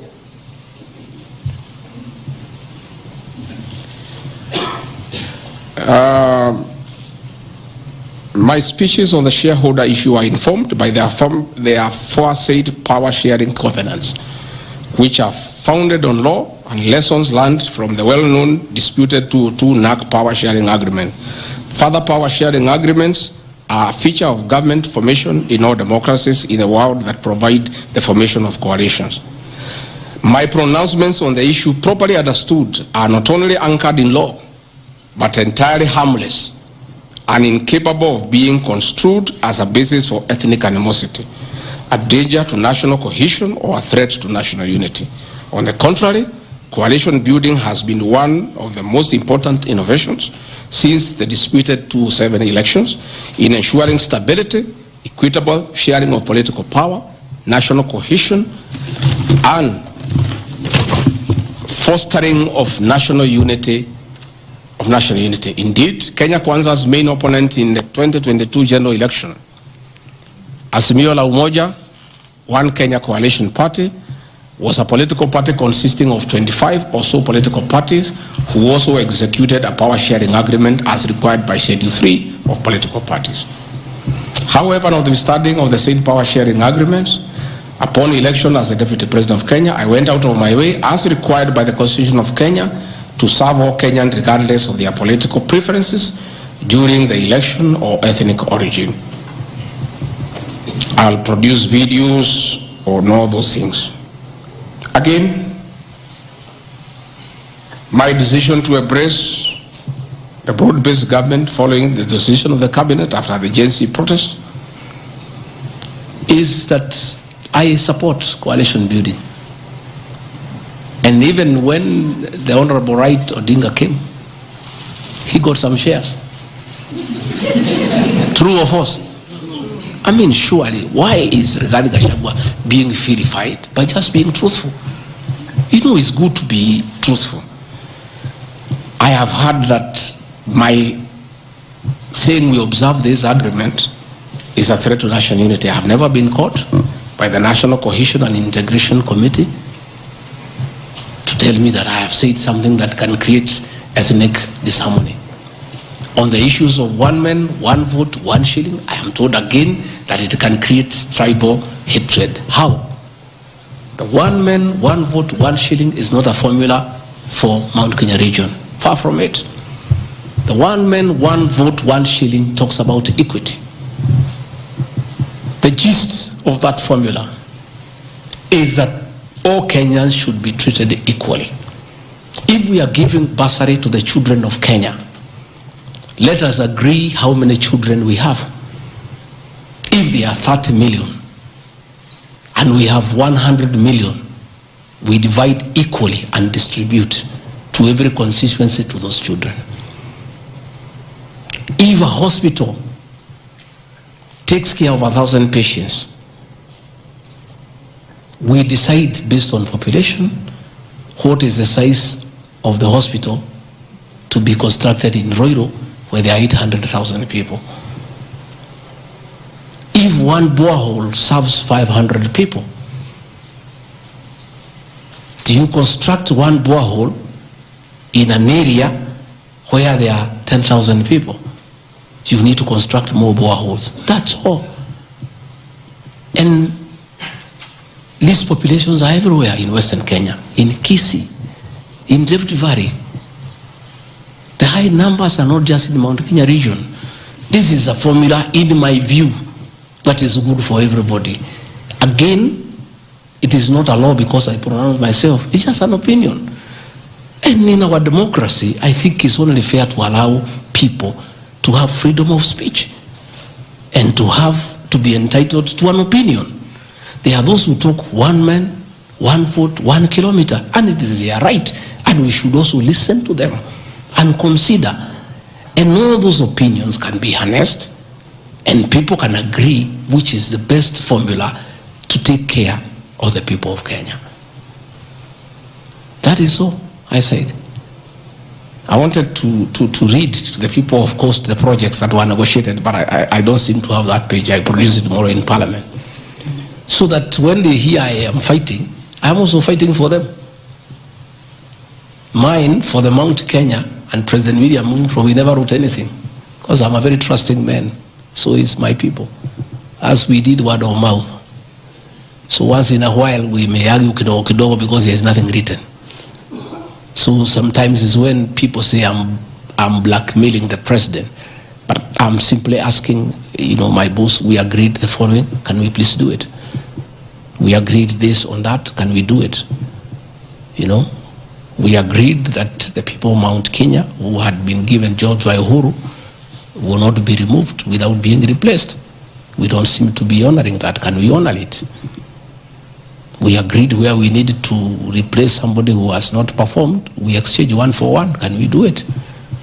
We agreed that we need to give Mau Mau roads priority. Can we please do it? Because that is what we agreed. It's simply people being honest with each other and living true to a gentleman's agreement. That is what it is about. So I wanted to explain to the people of Kenya, I am not against any region of Kenya. I am just a crusader for honesty and for fulfilling written and unwritten agreements. That is all I am. I say, if we agree on something, please, let's do it. If we agreed we shall do ABCD before we are elected, let's do it. If we agreed we shall not brutally evict innocent people, please, let's not do it. If we agreed that we shall create a good business environment for people to do business, please, let's not do it. If we agreed there shall be no abductions and extrajudicial killings, please, let's be true to the people of Kenya. That is all. So I want to thank every one of you. And because I've been in Parliament, I don't think it is necessary to have questions. I've been very, very clear on no issues, why I called this a press briefing. I've said I'll be in Parliament tomorrow. I've asked my team to try to give you all the materials so that you can also go and digest. But I think I've prosecuted my case before my employers, the people of Kenya. And I trust, because the members of Parliament are also listening, they'll be fair, they'll be just, and they'll be true to their conscience and do the right thing, and not hang an innocent man without evidence. I wouldn't mind being crucified if there was evidence, but there's nothing, zero. I've explained myself to the fullest. And I think you and the people of Kenya have heard me. Let me thank all of you for giving me this time, and appreciate the media for your role to inform the people of Kenya, to educate them, to entertain them, and keep them abreast with what is going on. I want to thank you for your coverage of the short public participation on this impeachment motion, because you exposed it for what it was, and your video clips are very useful for us as we argue in courts of law. You guys are wonderful. You are good people. No wonder you are called the fourth estate. I don't know where we would go in this country without you. We would have so much impunity. We would go back to dictatorship without the media.